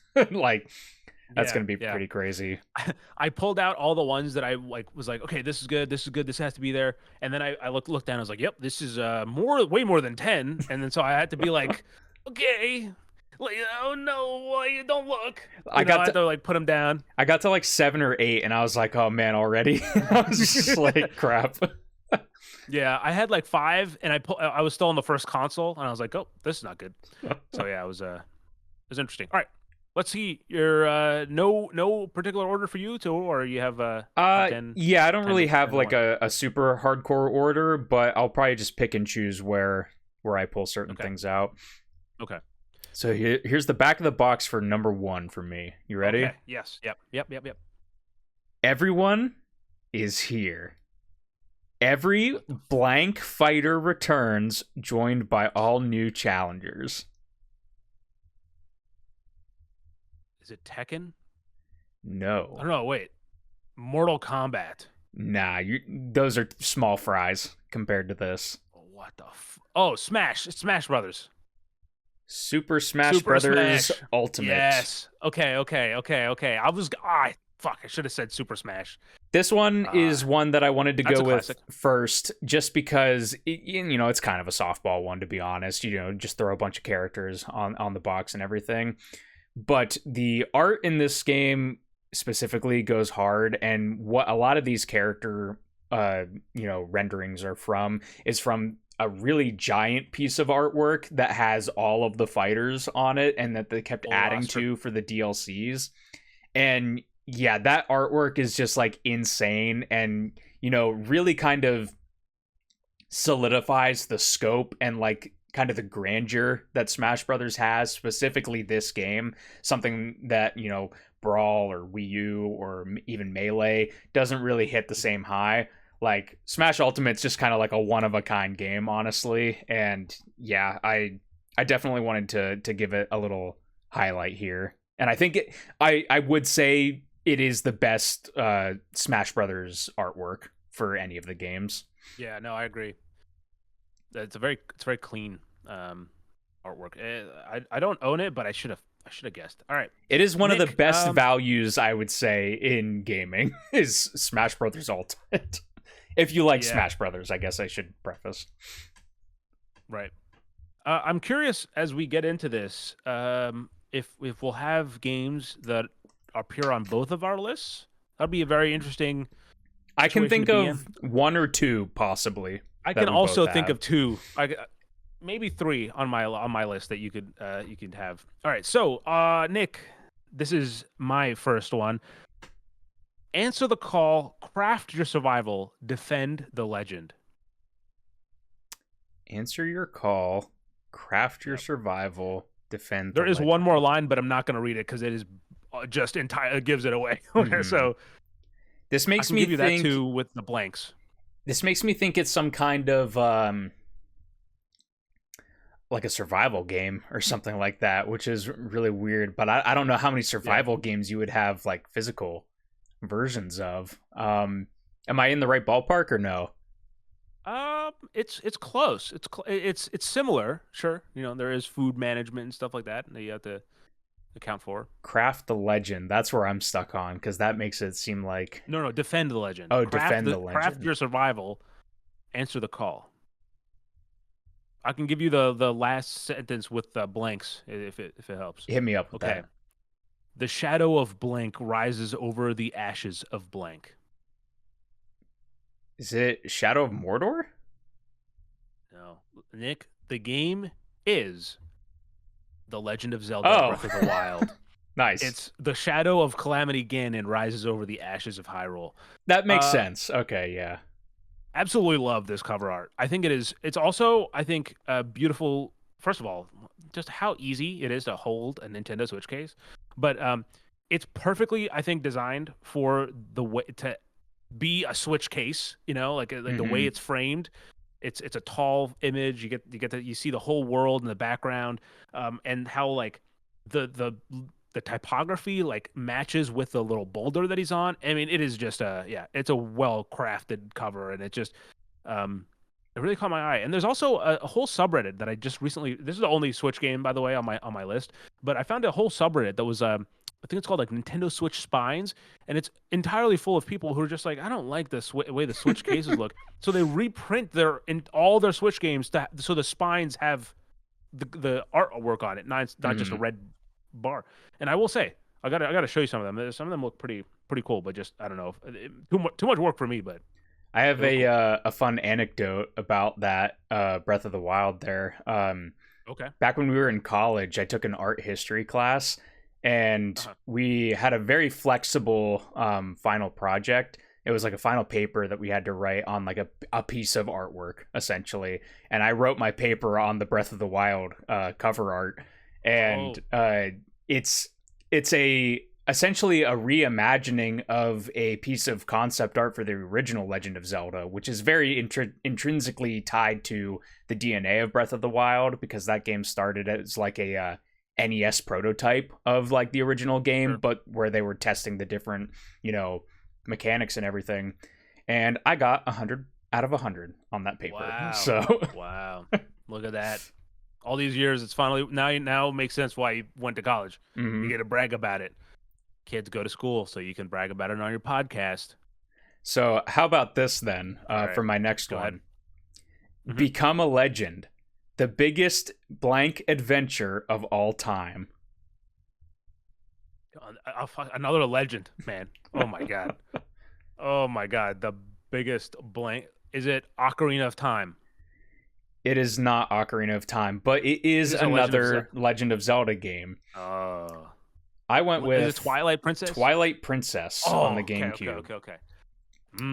That's yeah. I was specifically looking at my Zelda games. I was like, I know I have to have something Zelda on here because it is a series that means so much to me.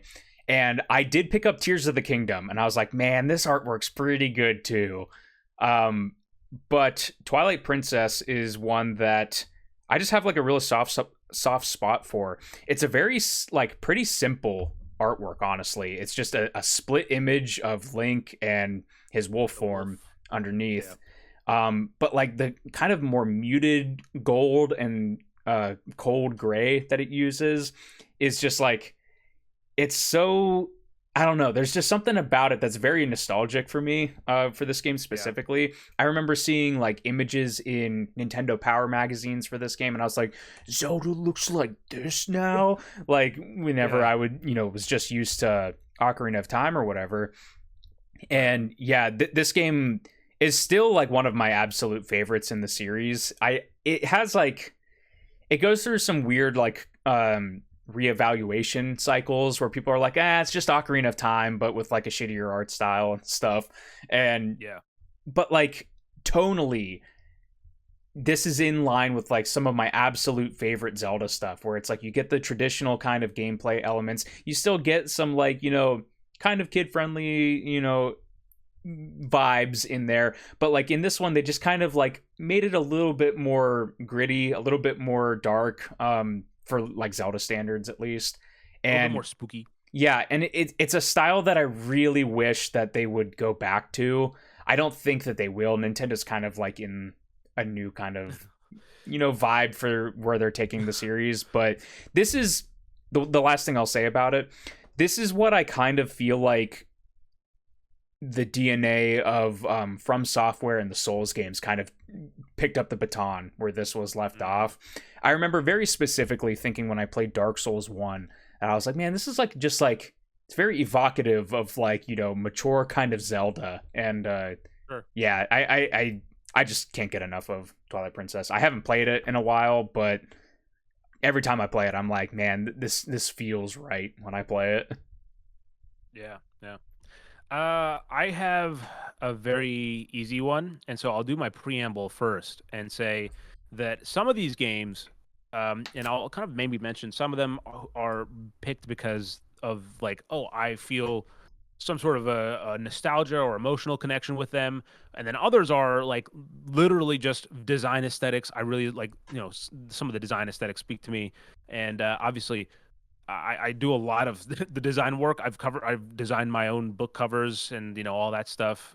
So I love movie. I mean, Nick can speak to this. Even when we were in college, I love designing posters and stuff for the stuff I make. I'll make like a 2-minute short film and then spend like an hour making a making a poster for it. So all right. So this one again, very very easy. So that's why I'm giving you the preamble first. After a robbery goes hardly wrong in the western town of Blackwater. Nick, you want to guess what it is? I'm gonna go out on a limb and say this is Red Dead Redemption 2. Yep. Absolutely. What an incredible cover design this game has. Just everything, like the way that everything is layered, the colors that it uses to tie it all together. It has obviously the money shot of like a typical Western, but then the silhouettes of all the other cowboys on there. Mm-hmm.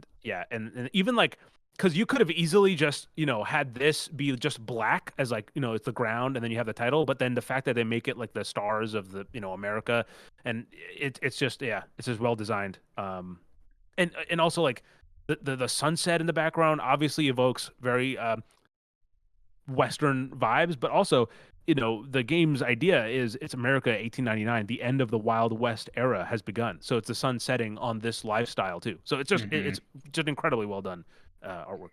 Yeah, Rockstar's character artists for that like artwork it's such a strong and like defined style. They use that artwork for like the GTA characters and stuff like that, and it's you take one look at it and you're like, ooh, this is a Rockstar kind of artwork. Yeah. I have something similar. So it's kind of interesting. We're finding some themes popping in here. So let's see. My next one is, this one might be pretty easy after that setup as well. A dark and violent crime thriller set against the backdrop of 1940s Los Angeles. L.A. Noire is on here? Yeah, I specifically went with the remastered version. I almost picked that exact same one too. I had it on the Nintendo Switch. I was like, I don't know if the Switch version is the one that encapsulates, but yeah, I almost went with that too. Yeah, I picked this up. I do think that this remastered version, the cover art is better than the original artwork. The original cover art, it's just kind of like unlike the Red Dead one or this one, it's like a render of Cole Phelps on like the city and everything. And this one, I love the new title treatment. I love how they use like, retro kind of design stuff for like, remastered and high definition graphics and everything. And while it's maybe not the best like artwork or like the best even Rockstar cover art, I did want to give Rockstar a little bit of love in the list here. And I do think that this is a very unique and interesting just kind of box art, right? Like, what a weird game to try to like condense into a piece of art like this, but I think it really kind of like what you were saying, you got like this like singer and everything here, the hard-boiled detective, the damsels everywhere. Like it gets the cliches and the vibes across in the artwork. All right, next up, I'm gonna go with the ones that are maybe not as like emotionally resonant. So this one, oh boy, hold on, I gotta take it off of screen like this to read it because it is dark as fuck. Okay, can you see this? Okay, you can't see this. All right, next one. Fire up a wild ride across the cosmos with a fresh take on blank. In this action-adventure game, you are blank, leading the unpredictable blank from one explosion of chaos to the next. While he's thinking, I'll say this is also another one that I have not played, but is just purely design. I think the vibes of this game cover are really nice. It's something space-themed. Based on Chaos Over the Cosmos. Is it? Yep. Ooh, is it a newer PS5. game? PS5. PS5. Is it Guardians of the Galaxy? Whoa! Ding, ding, ding! Yeah. There it is. Marvel's Guardians of the Galaxy. I've heard good things about it, but I've not picked it up. Same place. It kind of gave me Tales from the Borderland vibes, which is why I was curious about it. But I picked it up because I know I was interested, but I have not yet played it. But just this cover is sick. I love the colors. Just you can showcasing the whole team, the perspective of like the low angle shot of Star-Lord, and yeah, it's got all the kind of the elements that make it right off the bat. You're like, oh yeah, that's Guardians, and so.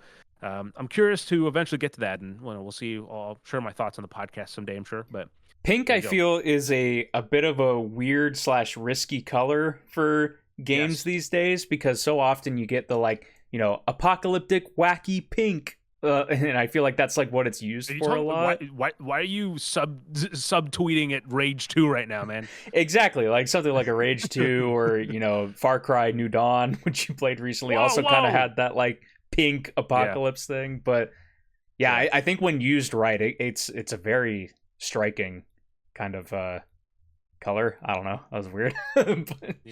no.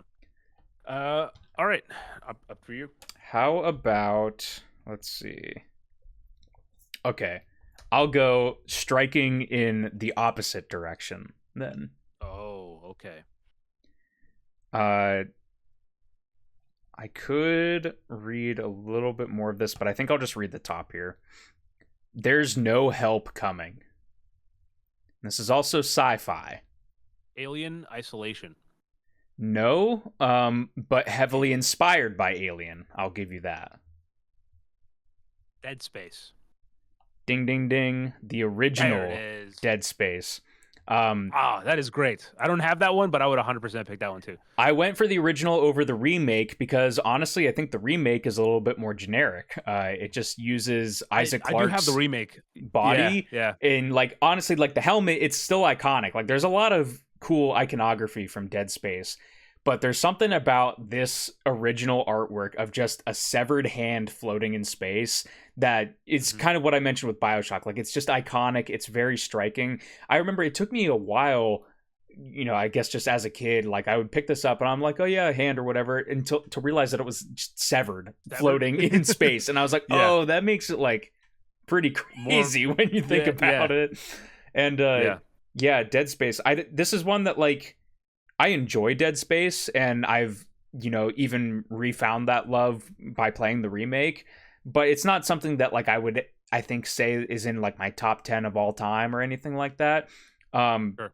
But yeah, as far as like iconic kind of box art goes, this was one of those ones that like immediately stood out. I will say that is such an iconic image that in 2008 they released a animated Dead Space movie called Dead Space Aftermath, and the cover of the animated movie is more or less that, but just from a different angle. Like if you haven't seen it, I would recommend go checking it out. I'm sure it's streaming on some like Tubi or something like that. Sure. But all right, next, I'll go down a similar route that you are, Nick. And so here's the thing. Actually, no. I'm gonna switch it up. I'm gonna switch it up. There's a lot I could do, but I'm not doing it. This one is one you have played one I have not played, but again, the visuals is why I picked it. The Union Aerospace Corporation's faculty on Mars is overwhelmed. Only one person stands between their world and ours. All right, let's put it up at the same time. Ready? 1, 2, 3. Doom. Oh, you got the. Oh, I see. I have the original, but that's a sick. That is an incredibly sick art too. This was I have actually that one too. Yeah, this was something that I wanted to bring up specifically. So it's actually great that you have the other version. This is an artwork that has an interesting story behind it, in that they revealed the box art for Doom 2016 to be the one with the Doomslayer on it. And fans were like, this looks so generic. It just looks like a random like Call of Duty game cover. And then Bethesda came out with like a poll, I think. It was either like a survey or a poll on Twitter that had multiple different artworks, and this was one that was selected by the majority of people, and it's like, this is going to be the reversible cover art for the game. So that's pretty cool. This art kicks ass though. Like, it still does. It is whatever, especially with the red that you have, the case there. Yeah, funny you mentioned that. This is the only PlayStation Hits red case that I have in my collection, because I was like, I'm specifically going to keep this artwork turned out. Okay. Yeah. But yeah, I held up this one next to Doom Eternal, and I was like, I mean, Doom Eternal is pretty cool too, but I think there's like a ferocity to this artwork that, like, this is Doom as it always has been, elevated to a new form. So yeah. I figured this was one that we might both be sharing. I really like that art too. Obviously, I think with the blue, the red doesn't quite hit as strong. Mm-hmm. I don't know. I haven't flipped it around in a while, but I love this because I think that the typography of Doom is so just sick, and it's so iconic. Mm-hmm. And I think it just, I do get the criticism that it's a little bit generic, but it's just the fact that, I mean, even the back, right? It's all down to one man as this. Wait, hold on. Yeah, only one person stands between their world and ours, and who is it? It's this dude right here, and it's him and his fucking shotgun, and that's all you get. And I love the simplicity of that cover.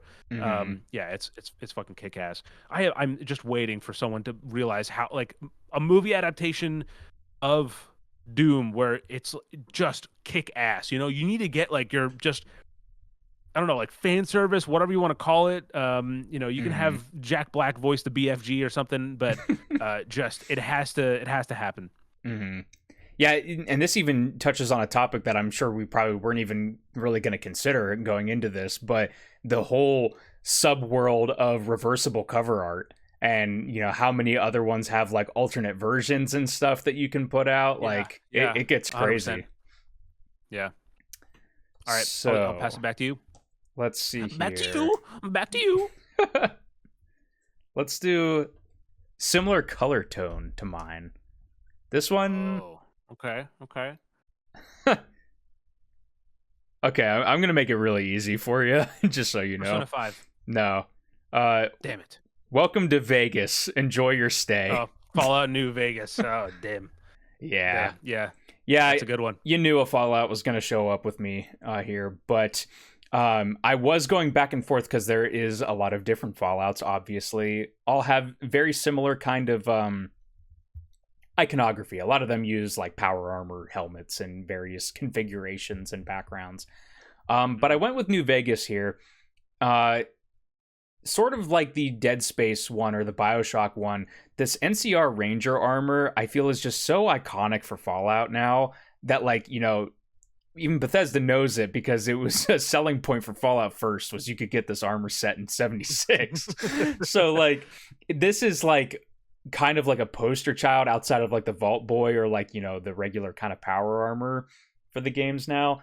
And there's just something about, again, like that evening sky, that kind of the duster and the pistol, kind of like what you were mentioning with Red Dead, that kind of evokes that Western vibe, but then you get the contrast with the gas mask helmet, and it just looks so sick.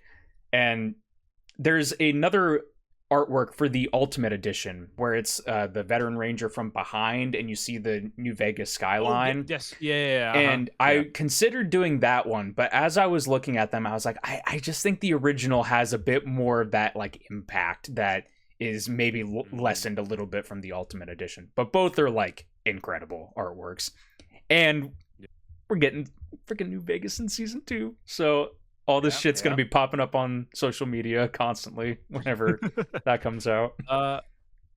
Well, okay. So you had just showcased right before this one your only red cover that you in your in your lineup here, and this is my only red cover in my lineup.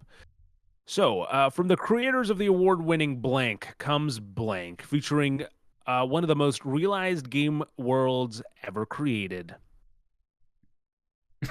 Create any kind of character you want and explore the open wastes of post-apocalyptic DC. Oh, that be Fallout 3? Absolutely. Nice. I love this cover. And this is literally the copy that I had since I was a kid. And you can see it's got the scuff on the top, and it's like it annoys me, but it's also like I remember that fucking scuff. I think this is the full package. By the way, this thing comes with this thick ass Vault Dweller's Guide too, so we're not even going to get into the unboxing experience. But no, part of this conversation, like I said, is some of these games are some of these covers are so iconic that they invoke it's something that is iterated. They're kind of like the series will revisit or just is influenced other video games in general, and I think this one's just a really sick one. The way that this one image gives the atmosphere and like the grunginess, almost like the dirtiness of the post-apocalypse, is awesome. And even the back too, with it's almost like a total 180 of like literally, but also like the tonally it's a different back, but it also still makes sense. I mean, yeah, it's awesome. Yeah, you don't need to twist my arm about gushing about Fallout. It's design aesthetic. Also, I remember when I was younger looking at that super mutant and being like, oh no, that guy's gonna mess me up. And he did. He's a boss. So I've got another one here, Sri, that maybe you have, or maybe I'm guessing you may have another entry in the series for. Okay. Oh, okay. No one is better at delivering jaw-dropping action moments than blank. And that's a studio name. Okay, you got a Call of Duty game in there, man? The sequel to the best-selling first-person action game of all time. Modern Warfare 2? Ding, ding, ding. You are correct. Original Modern Warfare 2. Yeah. So, go ahead. Yes. I was just going to say, I just randomly was thinking about Modern Warfare 2 recently, and I couldn't help. I was like, what an incredible game. Like, you know, obviously, it's a game that I think ages incredibly well, but the variety of gameplay in that, like jaw-dropping spectacle, and then also just like out of nowhere, Hans Zimmer's like, let me fucking cook, and he's just dropping some incredible tracks. Yeah, Modern Warfare 2 is incredible, yeah. Yeah, I went with this. Nostalgia's playing a real heavy factor in this pick for me. And, you know, like, if you look at it on the surface, like, if you're not into, you know, video games or whatever, you're like, it's just a generic, you know, soldier on the cover. But I feel like this is the game that inspired the generic soldier or man with gun trope that thousands of video game box arts use. And even, like, I would even argue probably, like, some movies probably took inspiration from this. Sure, and definitely.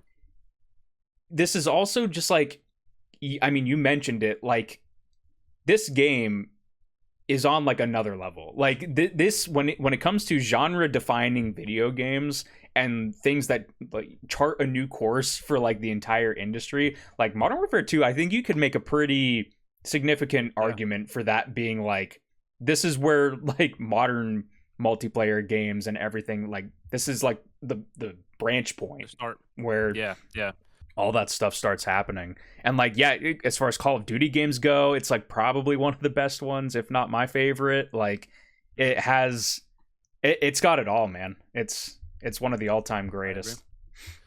I didn't actually buy. I didn't own Modern Warfare 2 until the remaster, and so that's when I experienced the campaign. But I remember just seeing like people hitting shots on Modern Warfare 2, like high rise, like those are some good times. Next one from here. Oh, go ahead. Real quick. Sure. Whenever I was looking for news stories, I think it was for last week's episode, I actually saw a random article from GameSpot. I don't know if you saw this or not, but apparently there's like rumblings that there might be another re-release of Modern Warfare 2, this one again.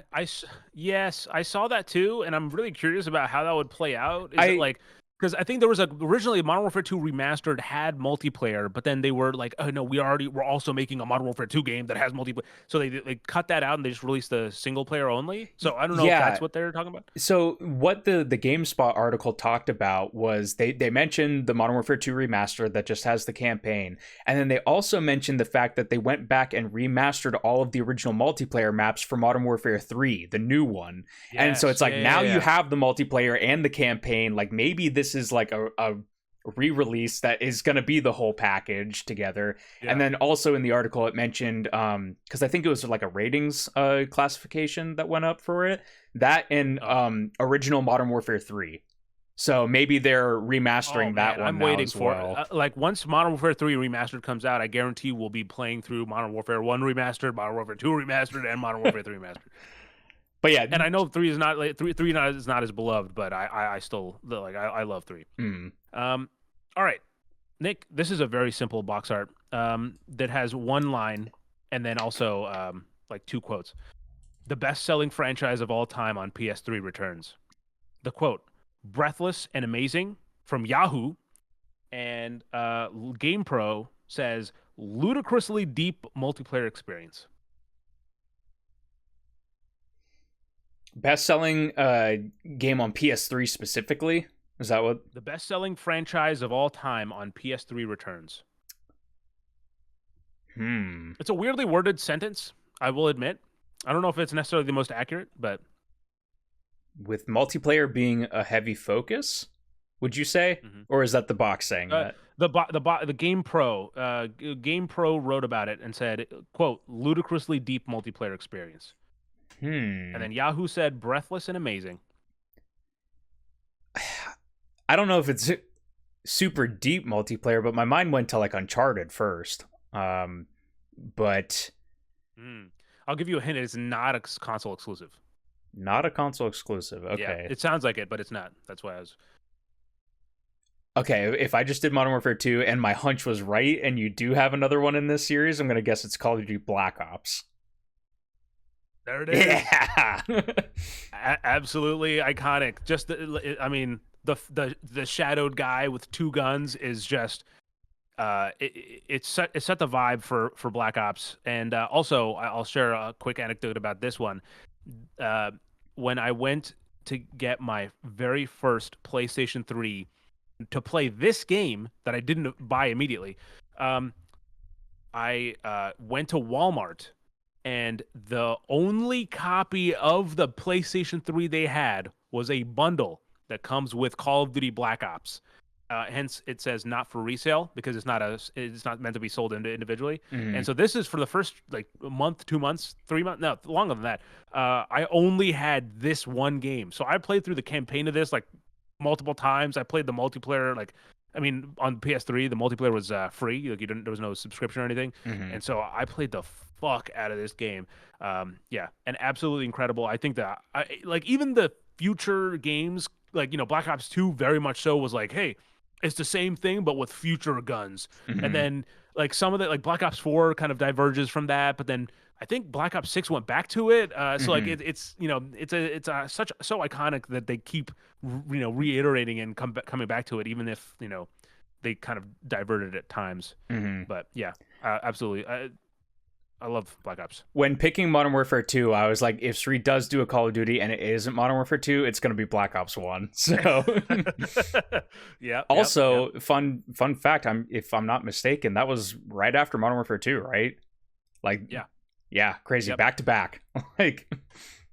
I know. And so and I remember at the time being like, "Oh shit, like Call of Duty's at a point where they had like a 3 4 maybe longer run where year run where it was like every Call of Duty that came out new was the like broke the last one's record. Like, "Oh, the newest Call of Duty set the record for most sales." And then it's like, "Oh, and then the next one came out and now that's the one."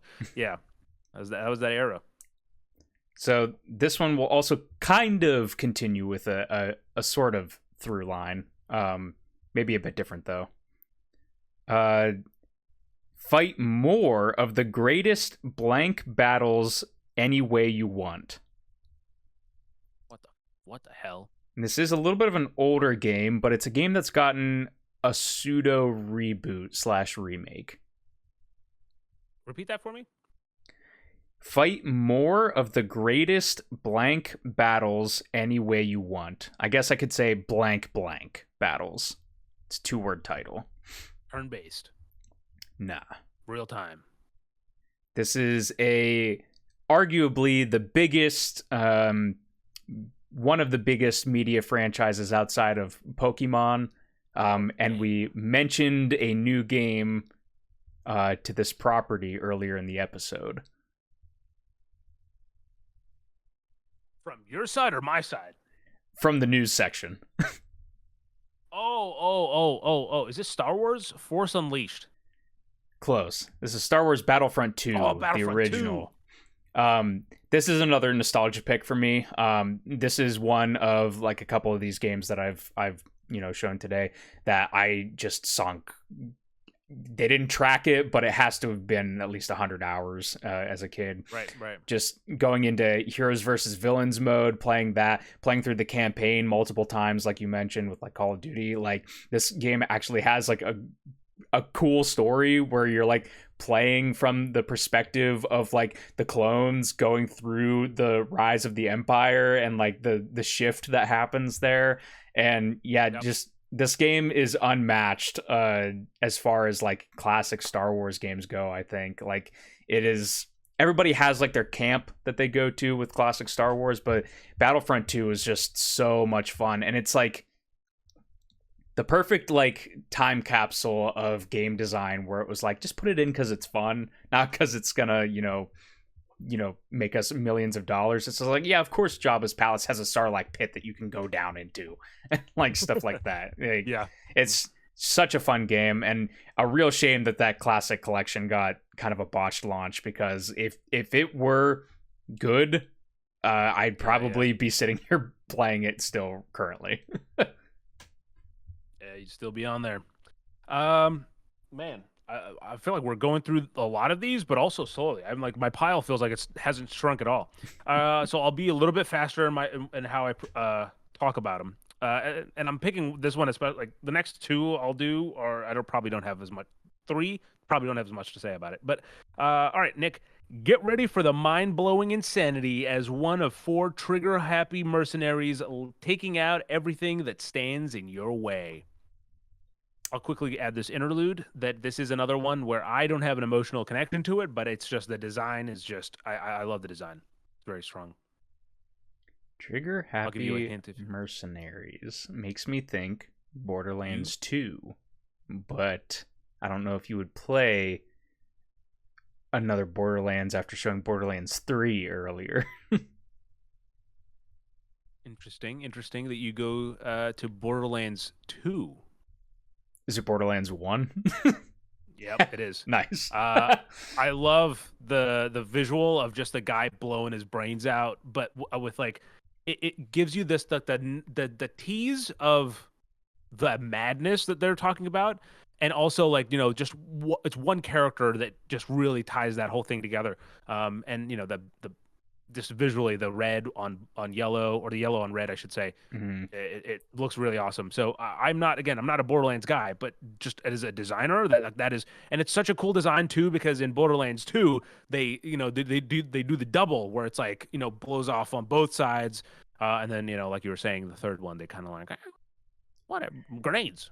Borderlands is really interesting to me when you really hyper analyze the box art, right? Because kind of like what we talked about, like the Psycho is kind of the iconic part of Borderlands now, to the point that the Psycho is on literally every single cover for the game. Yeah, But and even the Borderlands 4 like reveal was just a mask being turned around. Exactly. But then, like, if you try to contextualize that with anything else, like, you know, a Psycho is just kind of like the basic enemy that you come across in Borderlands. Yes. It'd be like if a Mario game was just like a Goomba, like, on the cover. Like, Yeah, but you get, I mean, like, it's kind of like how, you know, the big one is, you know, the cover of Skyrim. It's like the weakest, it's like the worst helmet. Like, you know, it's like the pointless helmet, but it's like, oh, that's the Skyrim helmet. yeah. So yeah, I get it. Yeah, no, for sure. Let's see. I have 2 left. How many do you have left? 2 left. Yeah. How did that happen? 1, 2, 3, 4, 5, 6. I don't know. I'll rush through mine. We'll go back and forth, and I'll rush through whatever I have left. Sure. Let's see. Oh, okay. Sci-fi. This might work. Okay. Now, I should preface this one. This is a game that I don't particularly enjoy, but I think that this artwork is really cool. I actually kind of hate this game, but You're not far off. But okay. hurry, blank, blank. You're the Lilat system's only hope. Is this the Force Unleashed? No. No. What is it? Lilac system? Lilat. Lylat. Lilat. Oh man, it's a game that you don't like. It's probably going to be is pretty it- tricky for you Is to. it one of the new Battlefronts? Because they do have some pretty cool battle designs. Is it Star Wars though? Is it at the very least? No. It's not Star Wars. Oh, It's Star I see. They're something invoking. else. They're evoking. Is it Star Fox? Yes. Star Fox Star- 3D. Star Fox Zero. Zero Fuck. on the Wii U. Sure, not stop. Yes. I This didn't realize there was like making such overt references. No, yeah, it's, you know, throughout the DNA of Star Fox. There's, you know, he has a father figure that disappears and all that sort of stuff. So it's everywhere through here. But this artwork, honestly, like, I like it a lot. It's with Star Fox Zero, the whole marketing for this game at the E3 that they revealed it at, they had these like little puppets, and they were designed in the original game to be like puppets in the little window screens that pop up and they talk to you and everything. Like little Muppets? Yeah, it's kind of like, it was like an intentional design decision, and then they kind of like realize it with this game, and like specifically this artwork. They're just like kind of touched up versions of the puppets, I believe, on the artwork.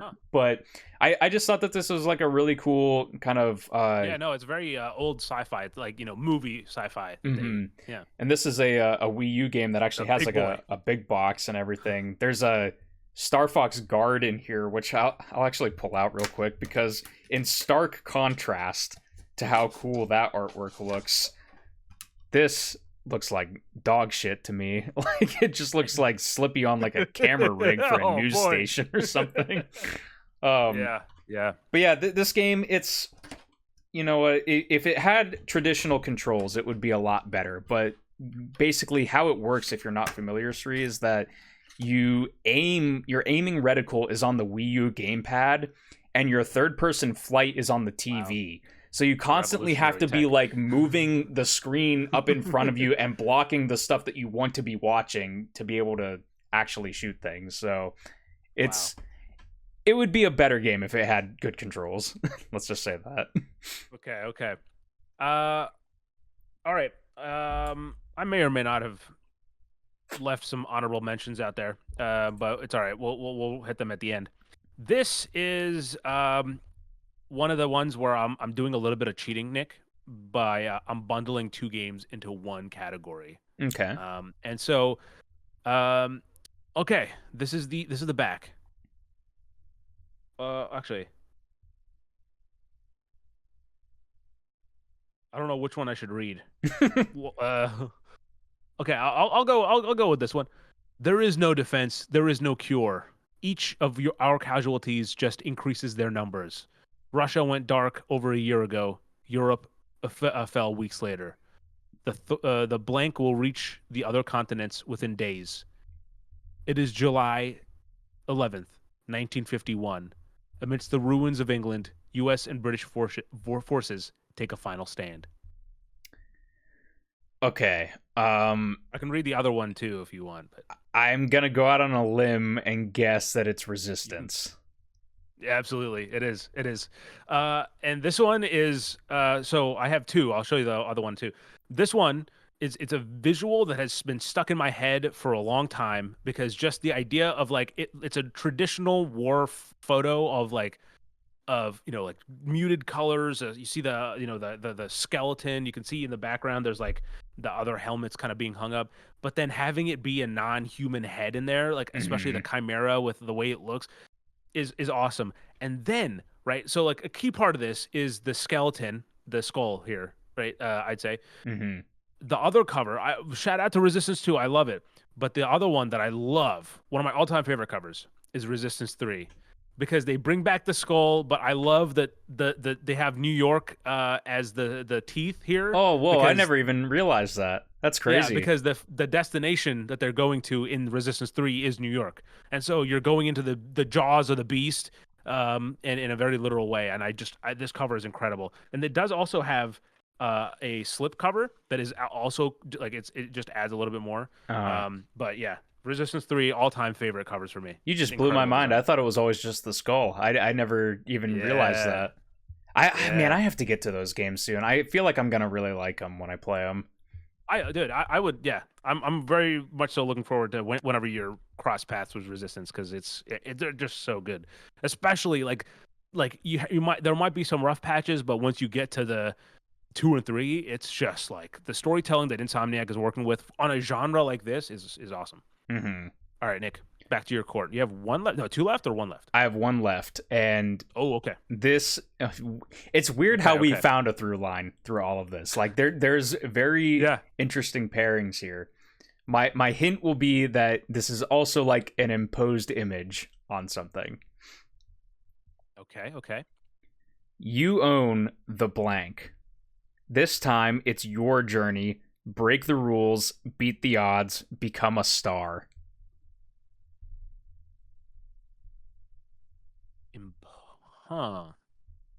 It's a very different style artwork to other okay. games in the series. Oh, series. Become a star. That's Persona. But do you have a Persona game on there? I don't know if Become a star. That's what's throwing me off.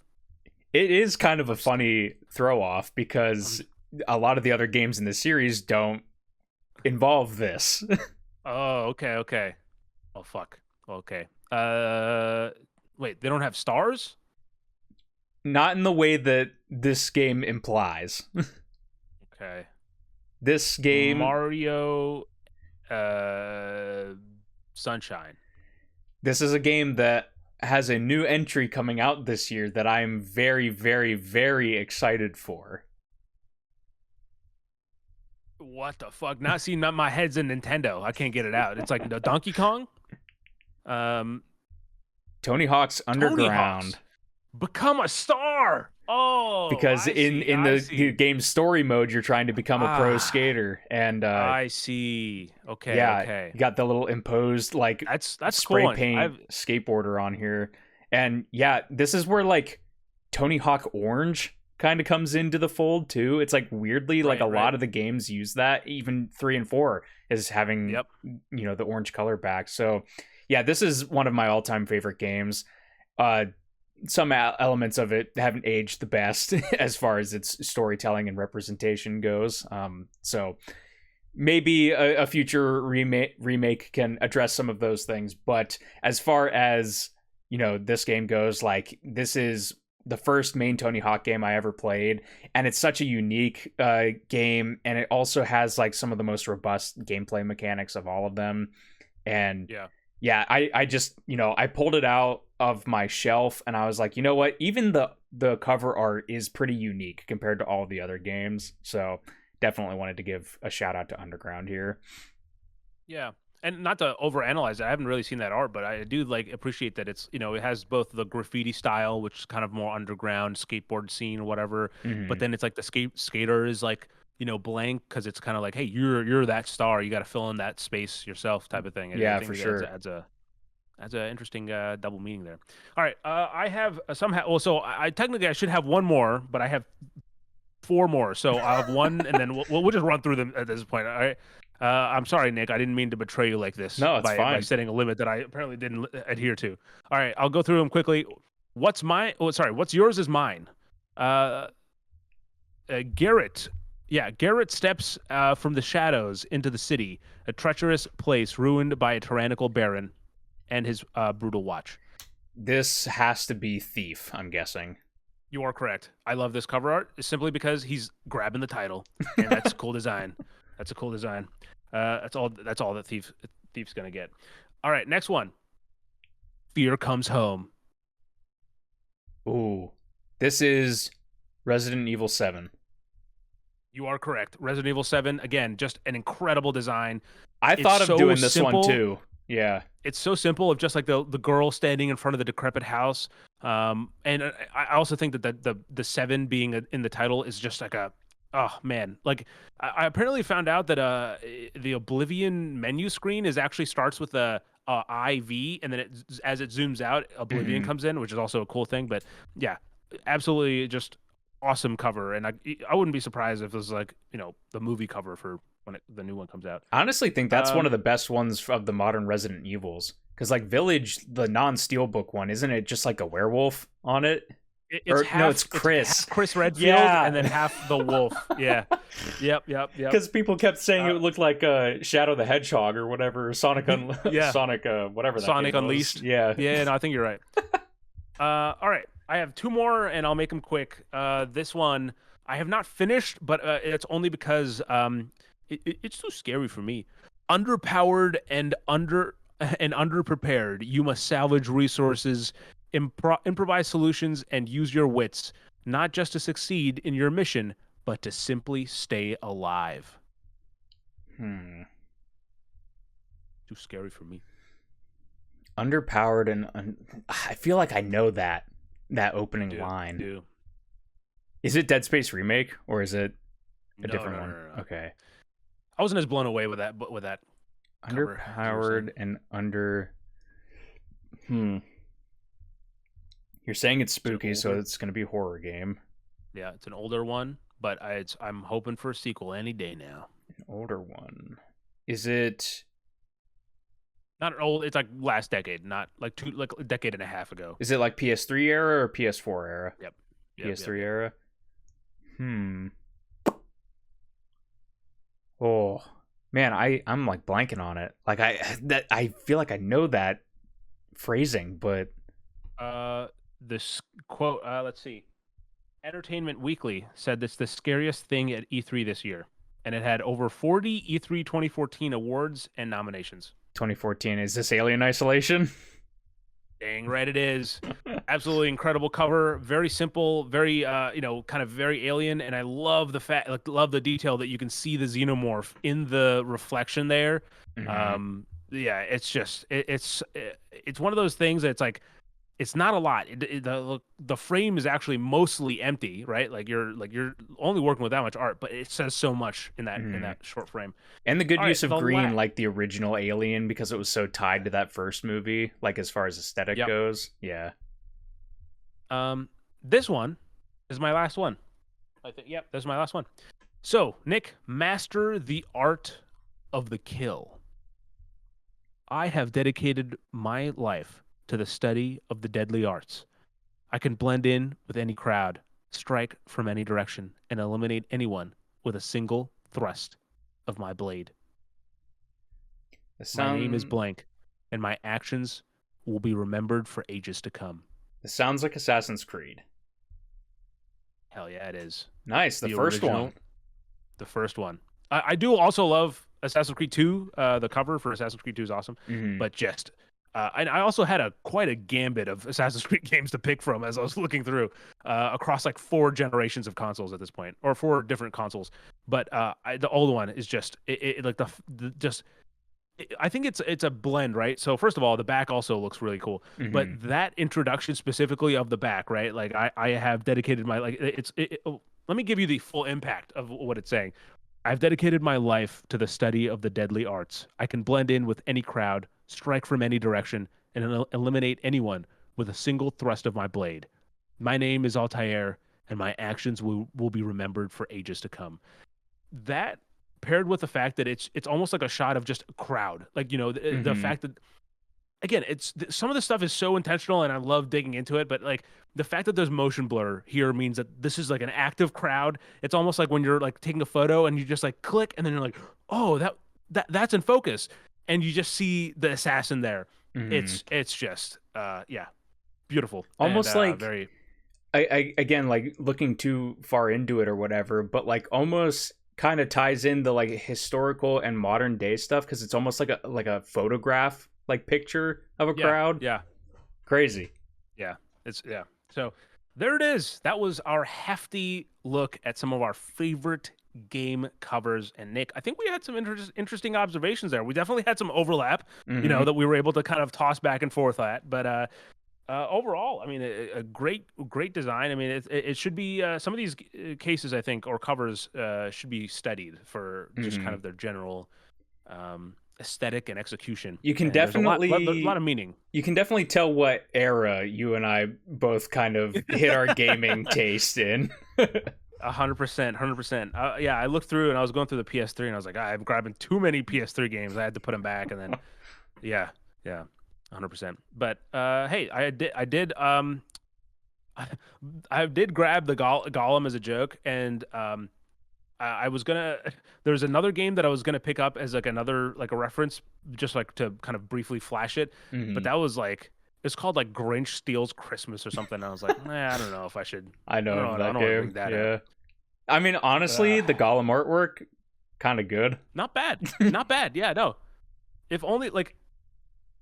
It's funny because this is like the Gollum more so like the movies, and that's not what it's like in the game. So it's like the art itself is fine, but yeah, I think most of these are where the art accentuates the game, the experience, and everything. But there you go. Hopefully you enjoyed, and of course, feel free to let us know what you think, what your favorite game cover is. Let us know the title down in the comments. And Nick, any final thoughts? Nah, that was a lot of fun. Obviously, anytime I get to bring out show and tell is going to be a fun time for me. Yeah. But yeah, that was a lot of fun. Sweet. Well, as always, people, thank you for watching. Thank you for listening. If you're new around here, make sure you subscribe and you get notified whenever a new episode of the show goes live. And without further ado, until next time, as always, have a good night, a good morning, and a damn good time.